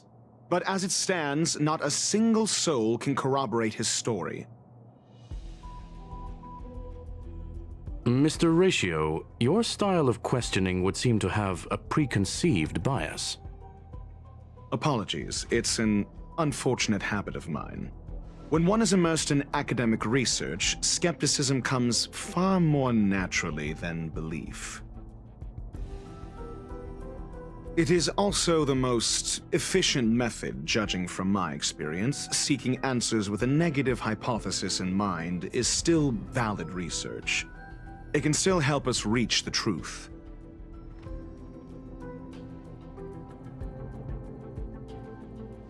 If he is truly innocent, he can clear his name with answers.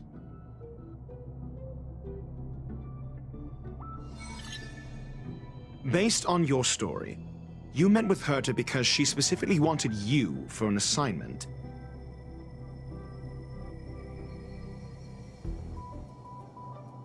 If you knew Herta, then you wouldn't find it weird. Don't interrupt other people. Did no one teach you manners?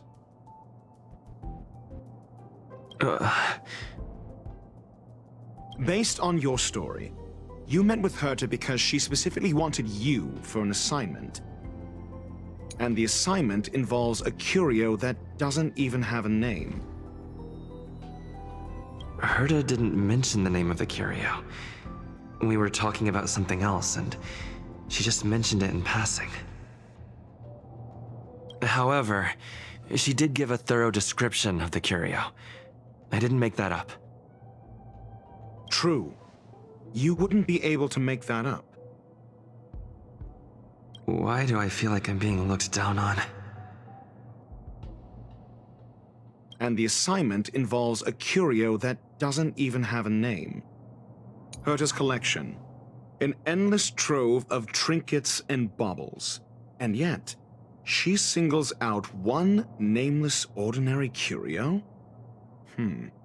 It's hard for me to imagine she would treasure one curio so much. Sure, but you're the one saying the curio in question is ordinary. Say what you want to say. A correct observation, if I may add. Herta's collection. An endless trove of trinkets and baubles. And yet... I doubt Herta is interested in the curio itself. Based on your story, you met with Herta because she specifically wanted you for an assignment.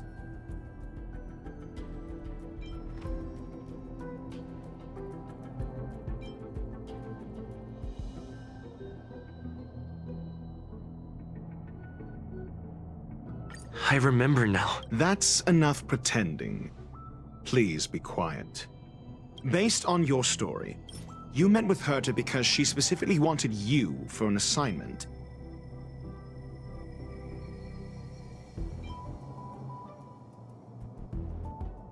I remember now. That's enough pretending. Based on your story, you met with Herta because she I remember now. Back then. That's enough pretending. Please be quiet. Based on your story, you met with Herta because she specifically wanted, and the assignment involves a curio that doesn't even have a name. Herta's collection. An endless trove of trinkets and baubles. I doubt Herta is Based on your story, and the assignment involves a curio. Herta's collection. An endless trove of trinkets and baubles. And yet, she singles out one nameless ordinary curio? It's hard for me to imagine she would treasure one curio so much.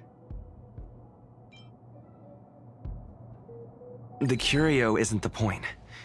Herta was only addressing it because of its relation to the Genius Society. I would imagine the curio is the creation of a genius. Affirmation. It holds some special meaning to Herta. Yes. That seems logically sound. Then you said you asked Asta for help with the lost curio. Yes, to get more information about the curio. I didn't get a direct answer, but Asta recommended I seek out a researcher who could help. Then you said you asked Asta for help with the lost curio. However, she decided to hold her tongue until now? Mr. Ratio, it's because... I'm asking him, Lady Asta. Your testimony went out the window the second you started being secretive. However, she decided to hold... So what's the story? Are you full of fanciful fiction? Or is Asta the one hoarding secrets like they're going out of style? Asta isn't trying to hide anything. It's because of her position. Some things shouldn't be said in the open. What could be more important than Herta's safety? I agreed for Mr. Ratio to become involved in this. I should consider him one of us. It's okay. You can tell him. So what's the story? Are you full of fanciful fiction? Or is Asta the one hoarding secrets like they're going out of style?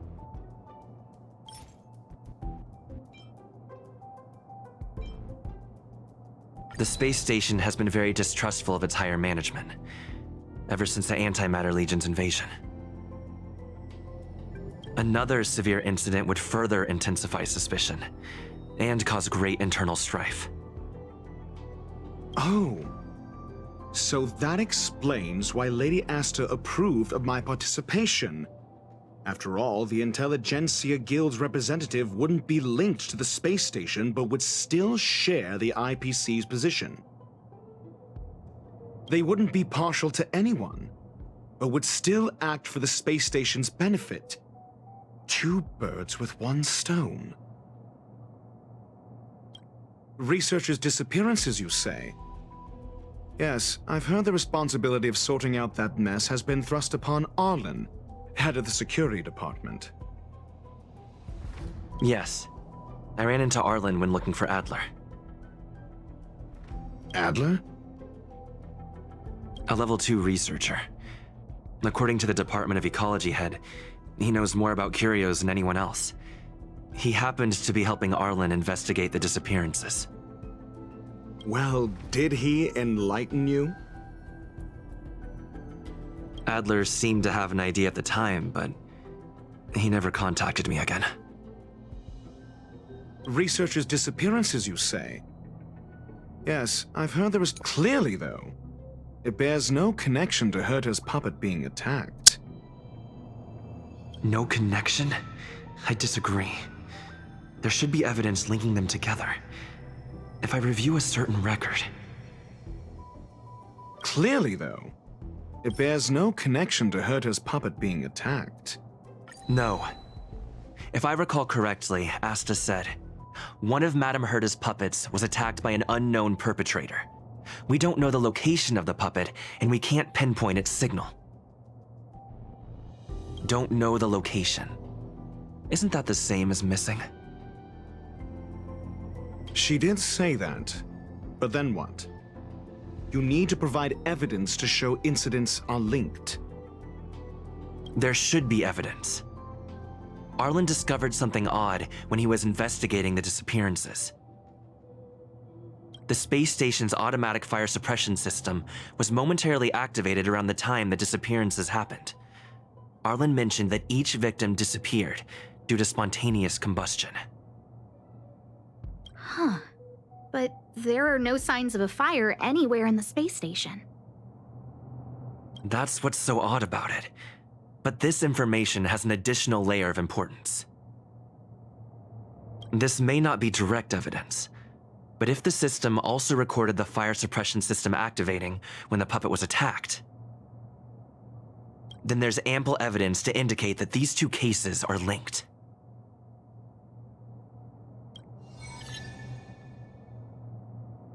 If these two incidents were caused by the same person, then the suspicion put on you would decrease, provided that this fire suppression record does exist in the system. We'll see in the main control room. Let's go. Huh? What was that?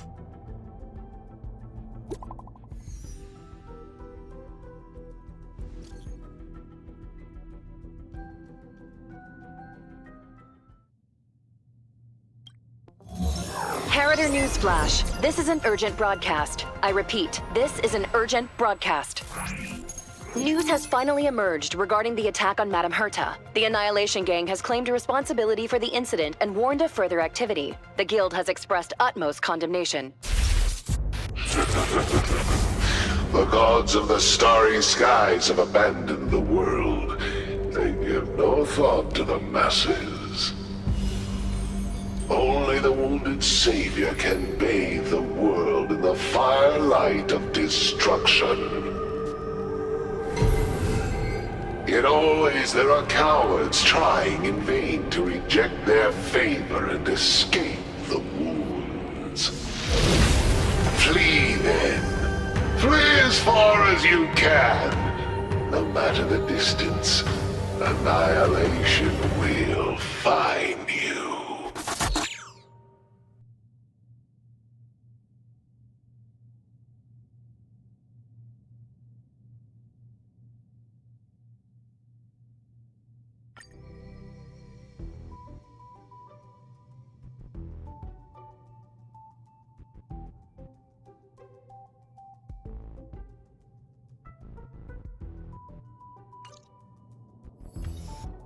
This is... A declaration of war, and an announcement of what's to come. They have set their sights on you. The Legion's impact remains, and the Annihilation Gang is already paying a visit. It almost seems like this space station is more suited for the path of destruction than erudition. This Duke Inferno Ifrit is a life form that hails from Fatora, a world long since destroyed. His race, the ever-burning fire demons, regard Nanook as their emperor and savior, but the Eon has never cast their gaze upon them. A group of pitiful lunatics. I like Dr. Primitive's assessment of them. The value Nanook sees in the Annihilation Gang is perhaps far less than one might see in a child who deliberately broke a vase. The fire demons have a cruel temper and instinctively ignite and destroy items. Ifrit is particularly evil and cruel, even among his kin. The Everflame mansion he heads is even the archenemy of the Japella Brotherhood, despite both groups belonging to the Annihilation Gang. Japella Brotherhood? I've heard that name somewhere. On the Stellaron Hunters wanted posters, they stand accused of inciting the Japella Rebellion, the uprising that caused the downfall of the Brotherhood.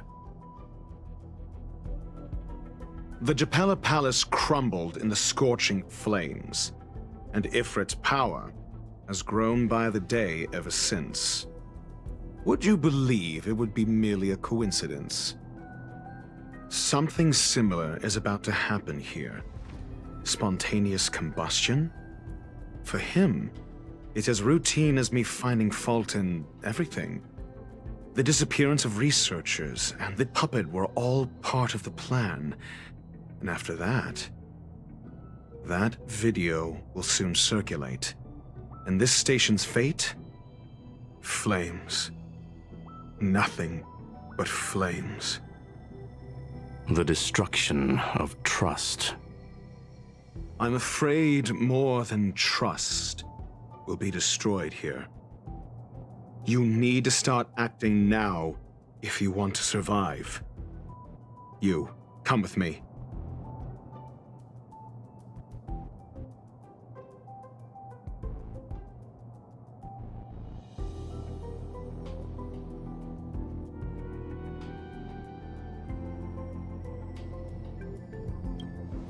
You have a superior strategy?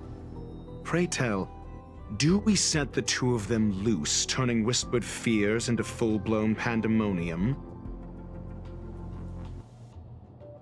If we did that, we'd be at a disadvantage. I'll stay here and try to contain the news as best I can. Please, investigate the issue quickly.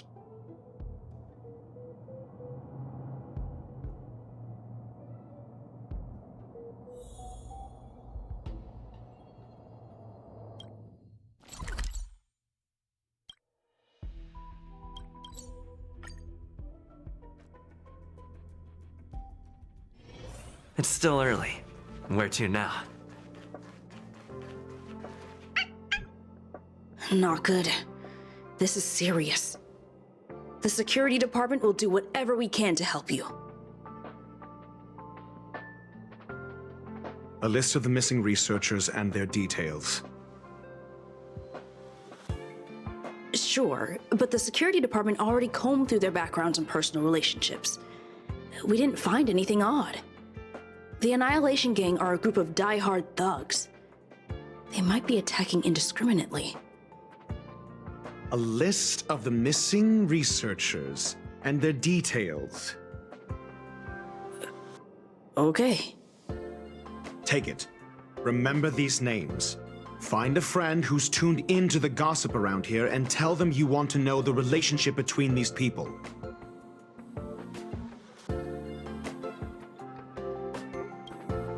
I don't know. That depends on your friend.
What else do you need me to do?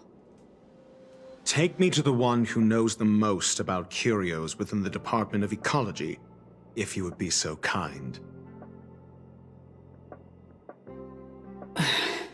He disappeared too.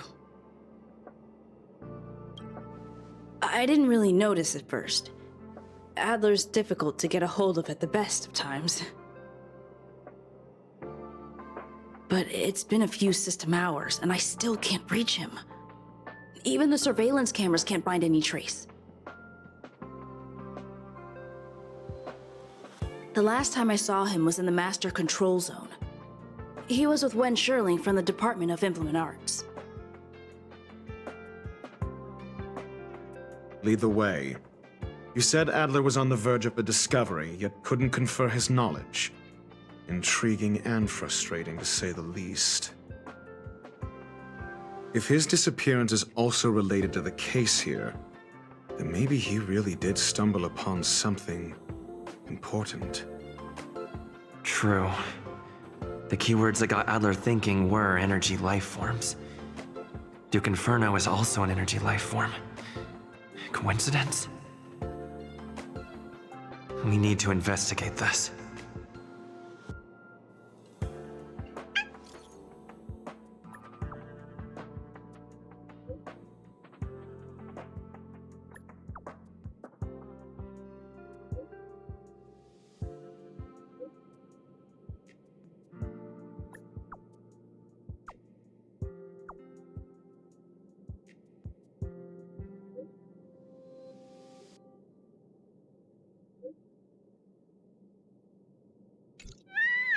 Welcome to Herta Space Station.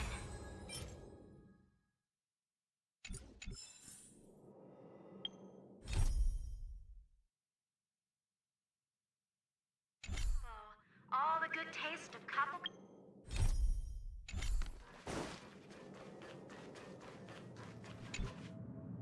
That jerk!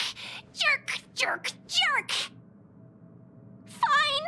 Disappear! I don't ever want to see your face again! Adler, he disappeared. He's been acting really weird recently. Always researching stuff like spontaneous combustion, supernatural activities. He doesn't even answer me when I speak to him. He was talking to himself. What did he talk about? He kept saying the word phrase. Phrase. Who said I want him back? But if you want to find him, he was reading this booklet the last time I saw him. I don't know exactly what he's searching for, but I hope it can help you.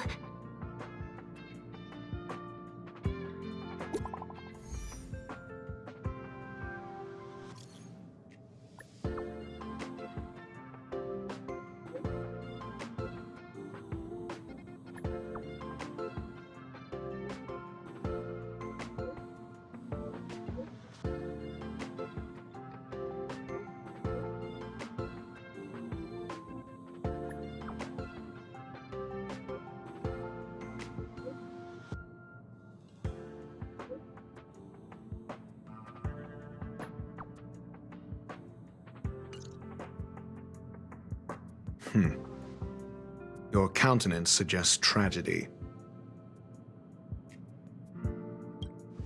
So the researchers who disappeared were at the forefront of challenging management. Isn't that a curious puzzle piece? I finished browsing through this booklet while you were replying to messages. It recorded the lives of a few Genius Society members. I'd say it contains some interesting information.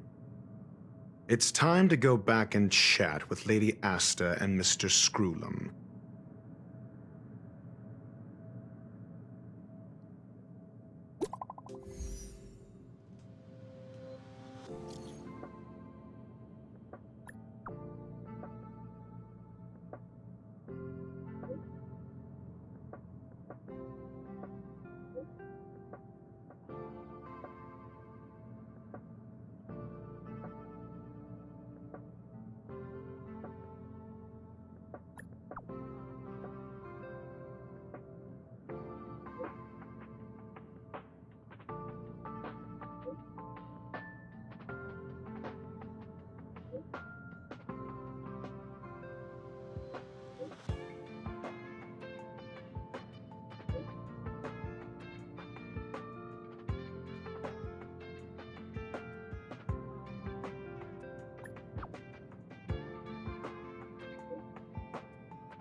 your own way.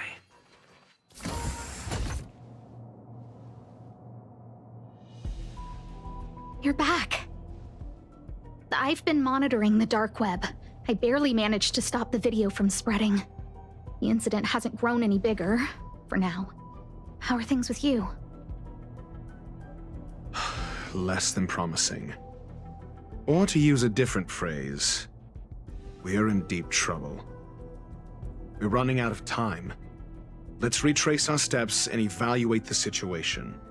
From the data we've collected, there are 3 avenues we can explore.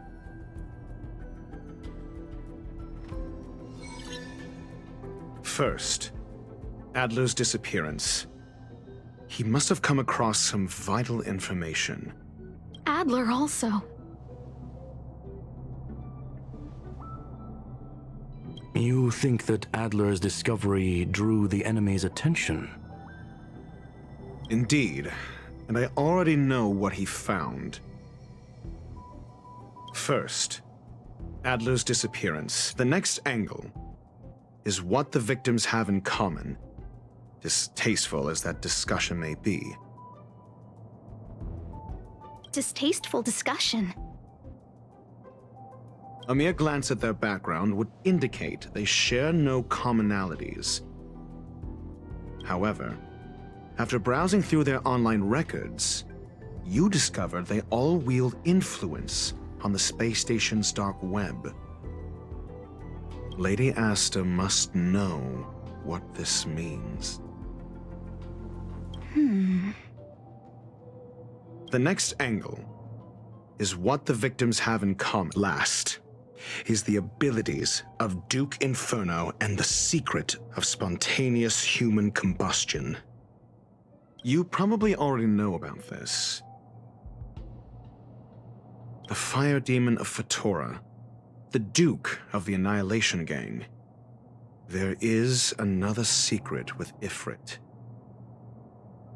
Last is the abilities of Duke Inferno and the secret of spontaneous human combustion.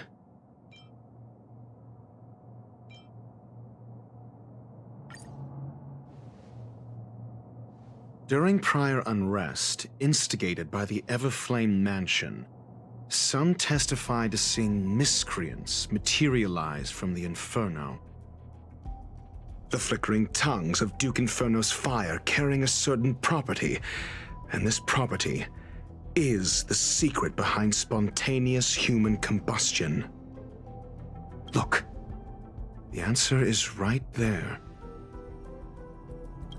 This booklet describes a kind of fire that can phase through dimensions, claiming it burns through worlds, leaving numerous scions of flame behind.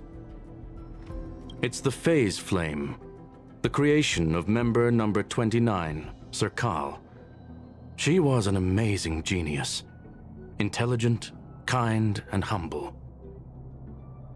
However, she lived for a mere 29 days on the human calendar. Such a pity. The Phase Flame shifted into a different phase as soon as it was created. When it returned to this phase, Serkal had already passed away. It then continued to shift through phases, making its capture impossible. This booklet describes a kind of fire that can phase through dimensions, claiming it burns through worlds, leaving numerous scions of the kindling of this unique flame. Must be the missing curio that Hurt has been searching for, and Duke Inferno is evidently spawned from it. Somebody was once able to glimpse the traces of the Phase Flame and obtained a wisp of its kindling. Herta kept it and lent it to Ron May for her research, but the kindling was lost in the process. If Ifrit is a scion of the Phase Flame, then the entire incident is now clear as day. The kindling of this unique flame must be... I fear that this is the truth Adler discovered. Undoubtedly, the curio Herta asked to find was the Phase Flame. and Adler already discovered the relationship between spontaneous human combustion and the phase flame through the concept of energy life forms. I fear that this is the truth Adler discovered.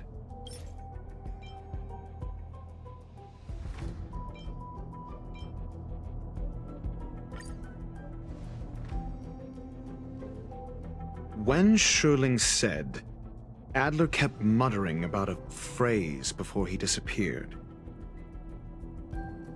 I believe this word was actually phase. He saw Member 29 Sir Call's research topic in this booklet and verified his hypothesis. As a scion of the phase flame, Duke Inferno would naturally share similar capabilities. Full-on phase shifting may be a bit too ambitious for him, but teleportation, that's likely more his speed. That is the truth of the spontaneous human combustion. The researchers didn't disappear. They were moved.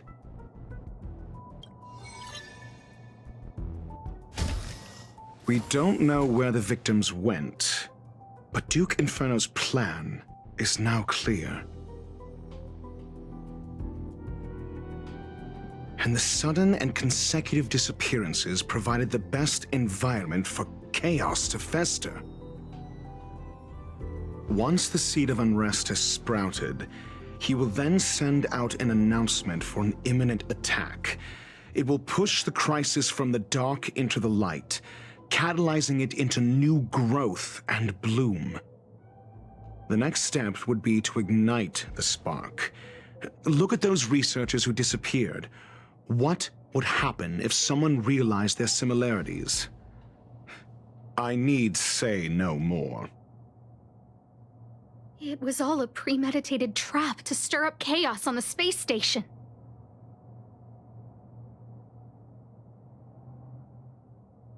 We're running out of time.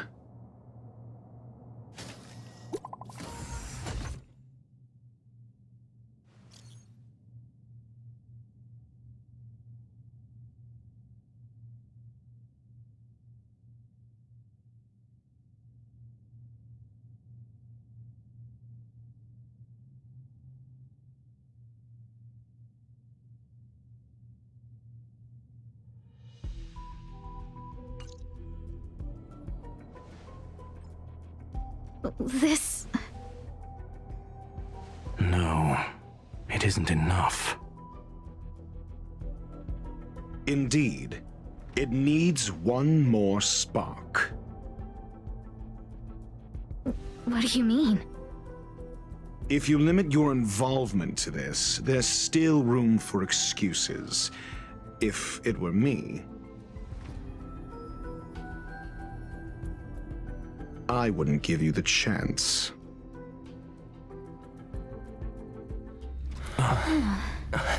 Could it be? Huh? What is it?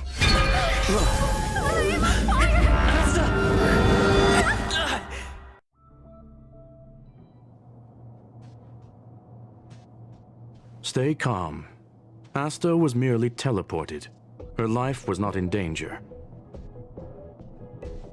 Based on first-hand experience, I have ascertained that Ifrit's flame is simply a splinter of the primordial phase flame, lacking any phase shift ability. Logic.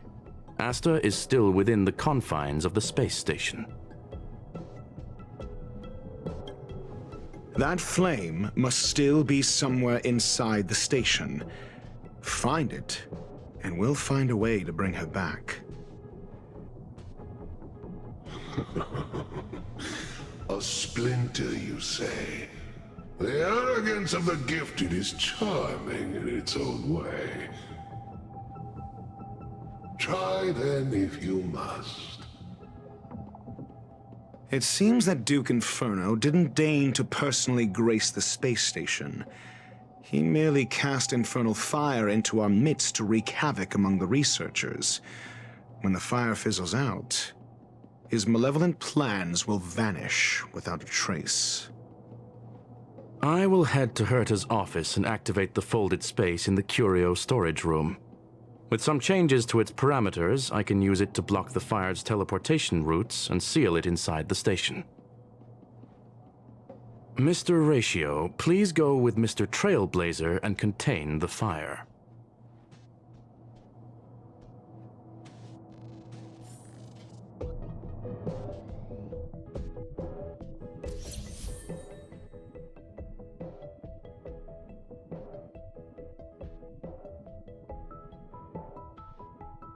Infernal fire is also a form of energy life form. The imaging device will pick up its trace. Follow it.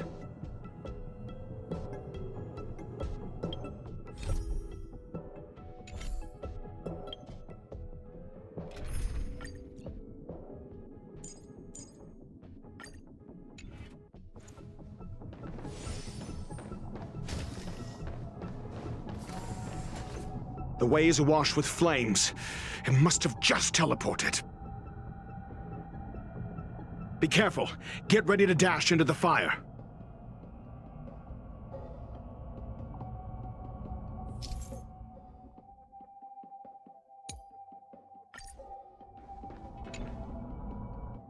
See? It's still in the space station. Like Screwlam said, it cannot escape from here. Do you know what to do with cornered prey? Hunt it to the death.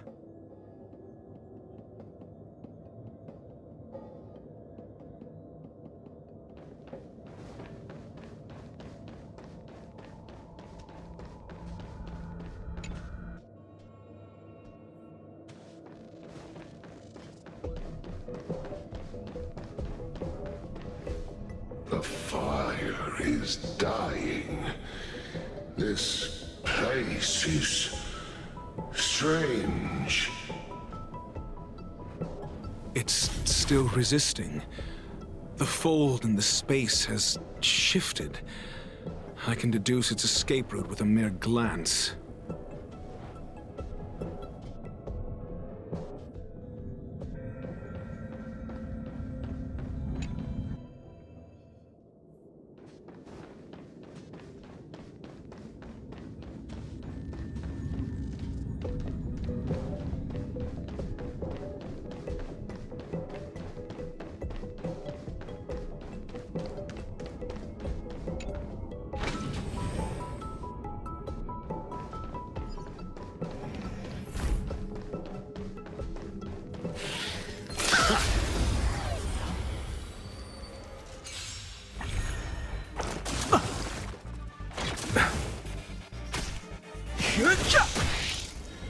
That's it? A test.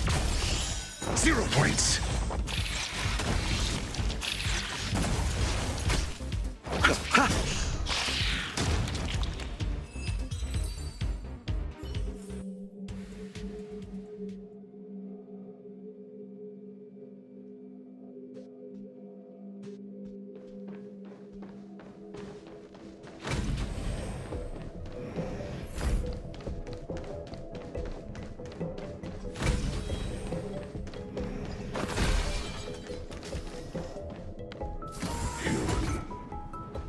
Why? This has nothing to do with you. The flame is getting weaker. Duke Inferno can't maintain it anymore.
is your goal? Seems like this chase is about to end.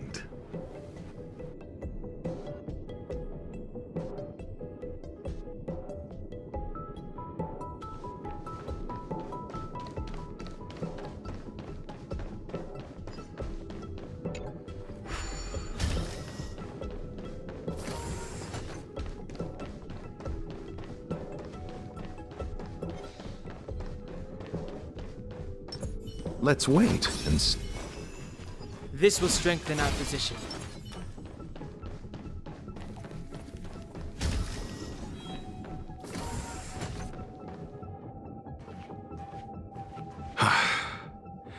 It's over.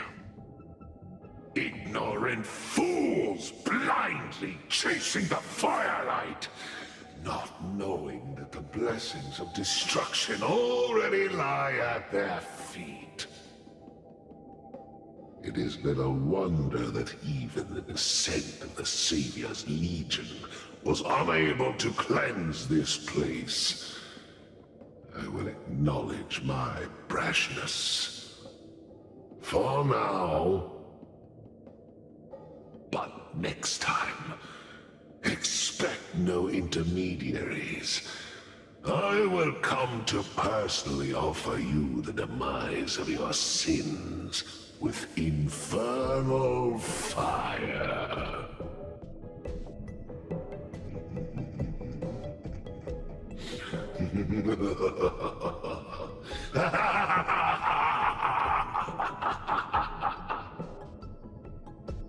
A small fragment of consciousness in there is gone. Duke Inferno has discarded this fire. Oh? No. Hold on.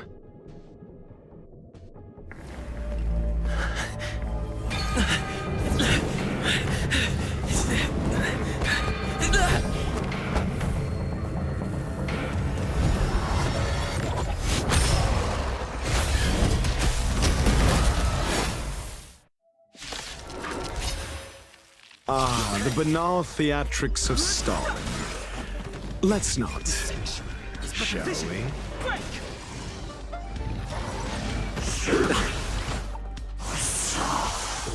A test. The dead return!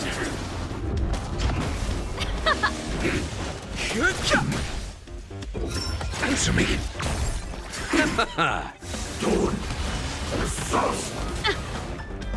Bloom. Let's rock. You can fight it, or rock with it. A test. Fail. Knowledge, the measure of truth and falsehood. So this is the extent of miscreants materializing from the Inferno. Seems like Dr. Primitive wasn't wrong. But the vision, break! Answer me! 0 points!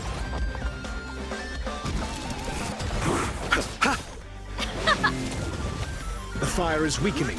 It's preparing to flee. You, keep your eye out for Lady Asta's whereabouts.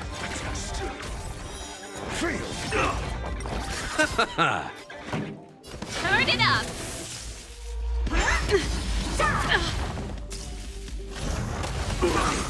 Fighting is meaningless. Your answers? Answer me! SAS Perkibi. Knowledge is the measure of all things. It reveals truth and falsehood. The dead return!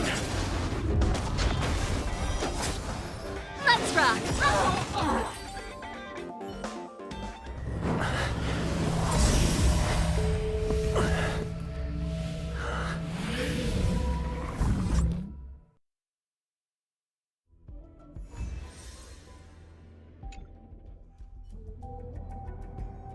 Good work.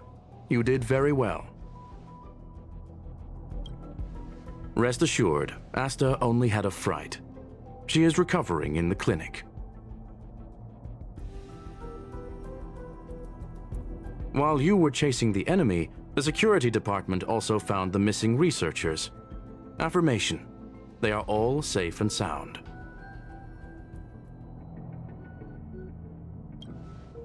It was all thanks to Adler.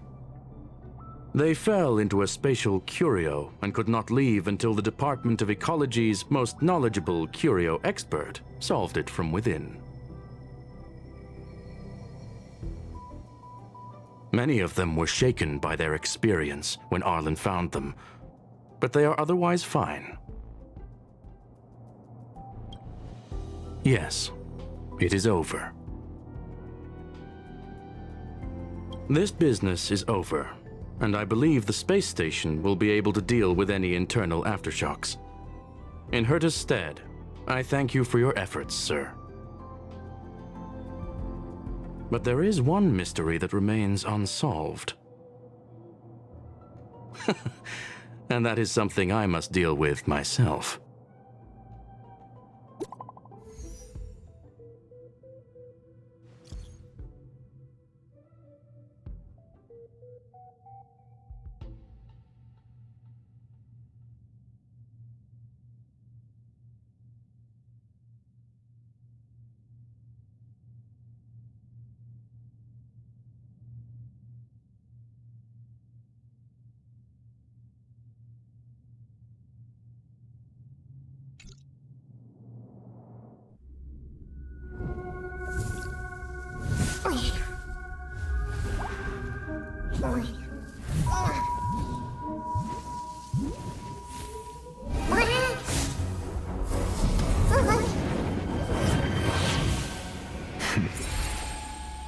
I've been waiting.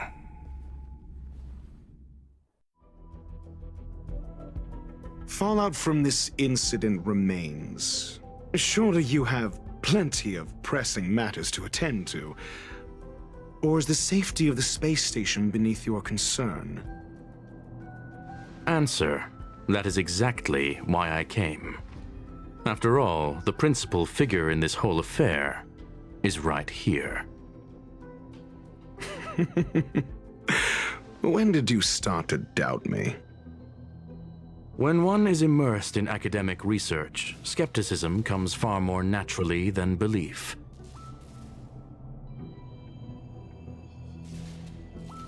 I've had the same bad habit as you since the beginning, Mr. Ratio. I must say I'm quite honored, Mr. Screwlam. But do explain, why opt for silent wisdom when you already had the pieces of the puzzle? For curiosity's sake. Affirmation: I made the same decision as you, to accompany and observe. Oh, and when did you become convinced? Objectively speaking, aside from some minor spiritual trauma, no researchers were hurt in this attack, which never aligned with the Annihilation Gang's modus operandi. Logic: a third party saved them. Had I not fortuitously acquired a spark of the phase flame and intervened in Duke Inferno's teleportation, those people would already be space waste, floating past the windows here. You are more candid than I calculated. But still behaving within your calculations, no? One last question, Screwlam. Genius though you are, can you deduce why I did this? I cannot be sure and can only hypothesize. Helping the weak hints at the merciful instinct of a medical doctor, but maintaining a cool, detached observation reveals the strictness of a scholar. And pulling the strings from behind the curtain is akin to laying down the gauntlet to a genius. The ruler of planet Screwlam is indeed well-versed in the human mind. It's a pity you're as much in the ivory tower as other geniuses. you still got one thing wrong. To stand aside and observe is the best treatment one can give. There is a disease called foolishness that is harder to cure than any ailment. The path of erudition has neither reason nor logic. While geniuses wander among the stars, the ordinary can't even trace their footsteps. Those less gifted have no choice but to walk alone, enduring a lifetime of tumbles and triumphs. But even a life marked by failure is a life worth living. It is only in moments of solitude and despair, when help is absent, that fools grasp how to pick themselves up. I have a fastidious nature. I cannot stand fools, idiots, or imbeciles. Seeing them fills me with dread. Regrettably, this space station is just like the Intelligentsia Guild, devoid of geniuses and filled with mediocrity. You wish to uproot the researchers' blind worship of geniuses. I am only laying out my questions. As for the answers, they'll find them themselves. Pursuit tinged with negativity is still pursuit, and it is capable of leading us to the right conclusion. For the masses of the mediocre to reach a level of awareness, this is a necessary rite of passage. You are indeed more like a medical doctor than a scholar. As for the spark I leave behind, I believe Asta will deal with it properly. it is also a lesson I left for her. With that, I take my leave. I look forward to future encounters with such brilliant minds. Let's hope they're as memorable as those we had today. A farce full of trivial concerns. Ultimately, they're just mediocre minds.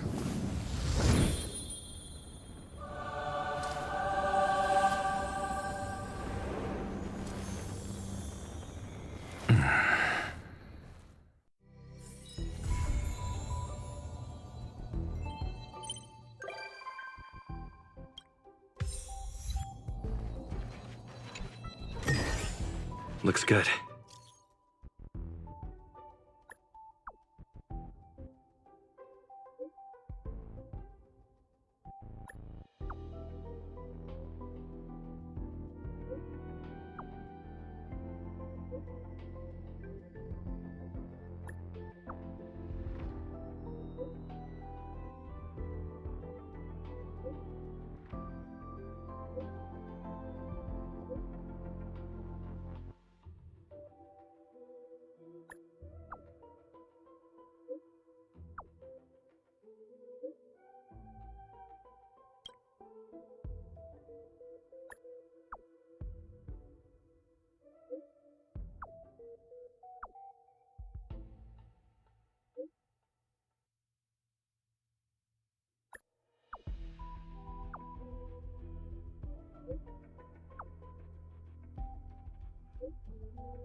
How quaint.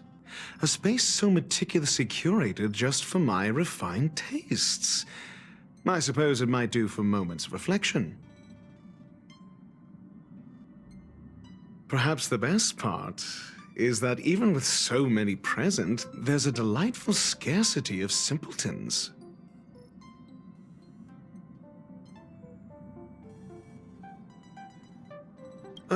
Not at all. As a nameless who's always on the road, constantly meeting with various characters, don't these encounters become wearisome?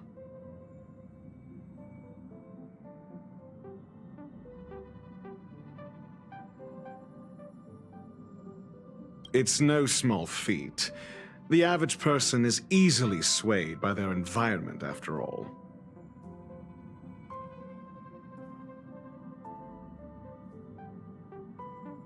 Go ahead and try. With this mask on, I intend to keep the world at bay.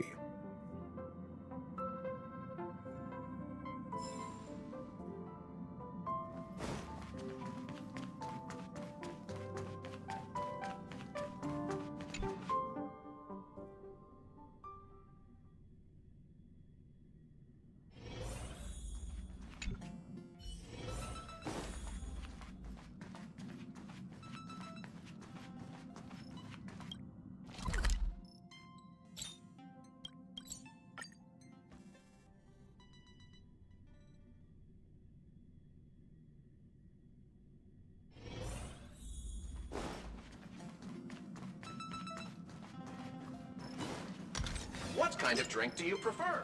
Straight?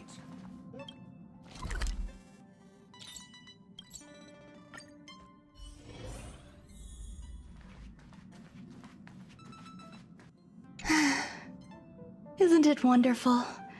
Through these windows, you can lose yourself in the peaceful starry sky.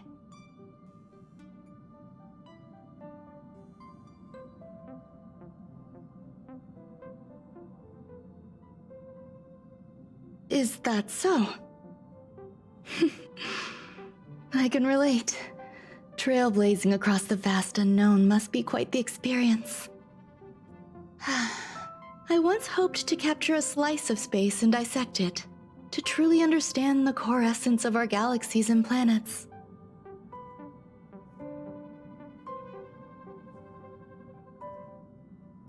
I imagine a slice of clarity, ethereal in its transparency.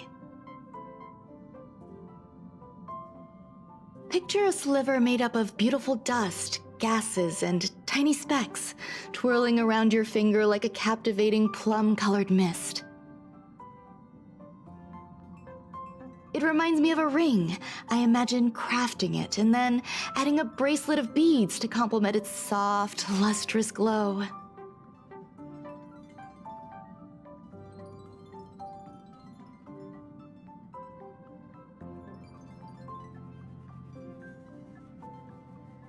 Thank you. I hope there are new discoveries to be made each time I visit.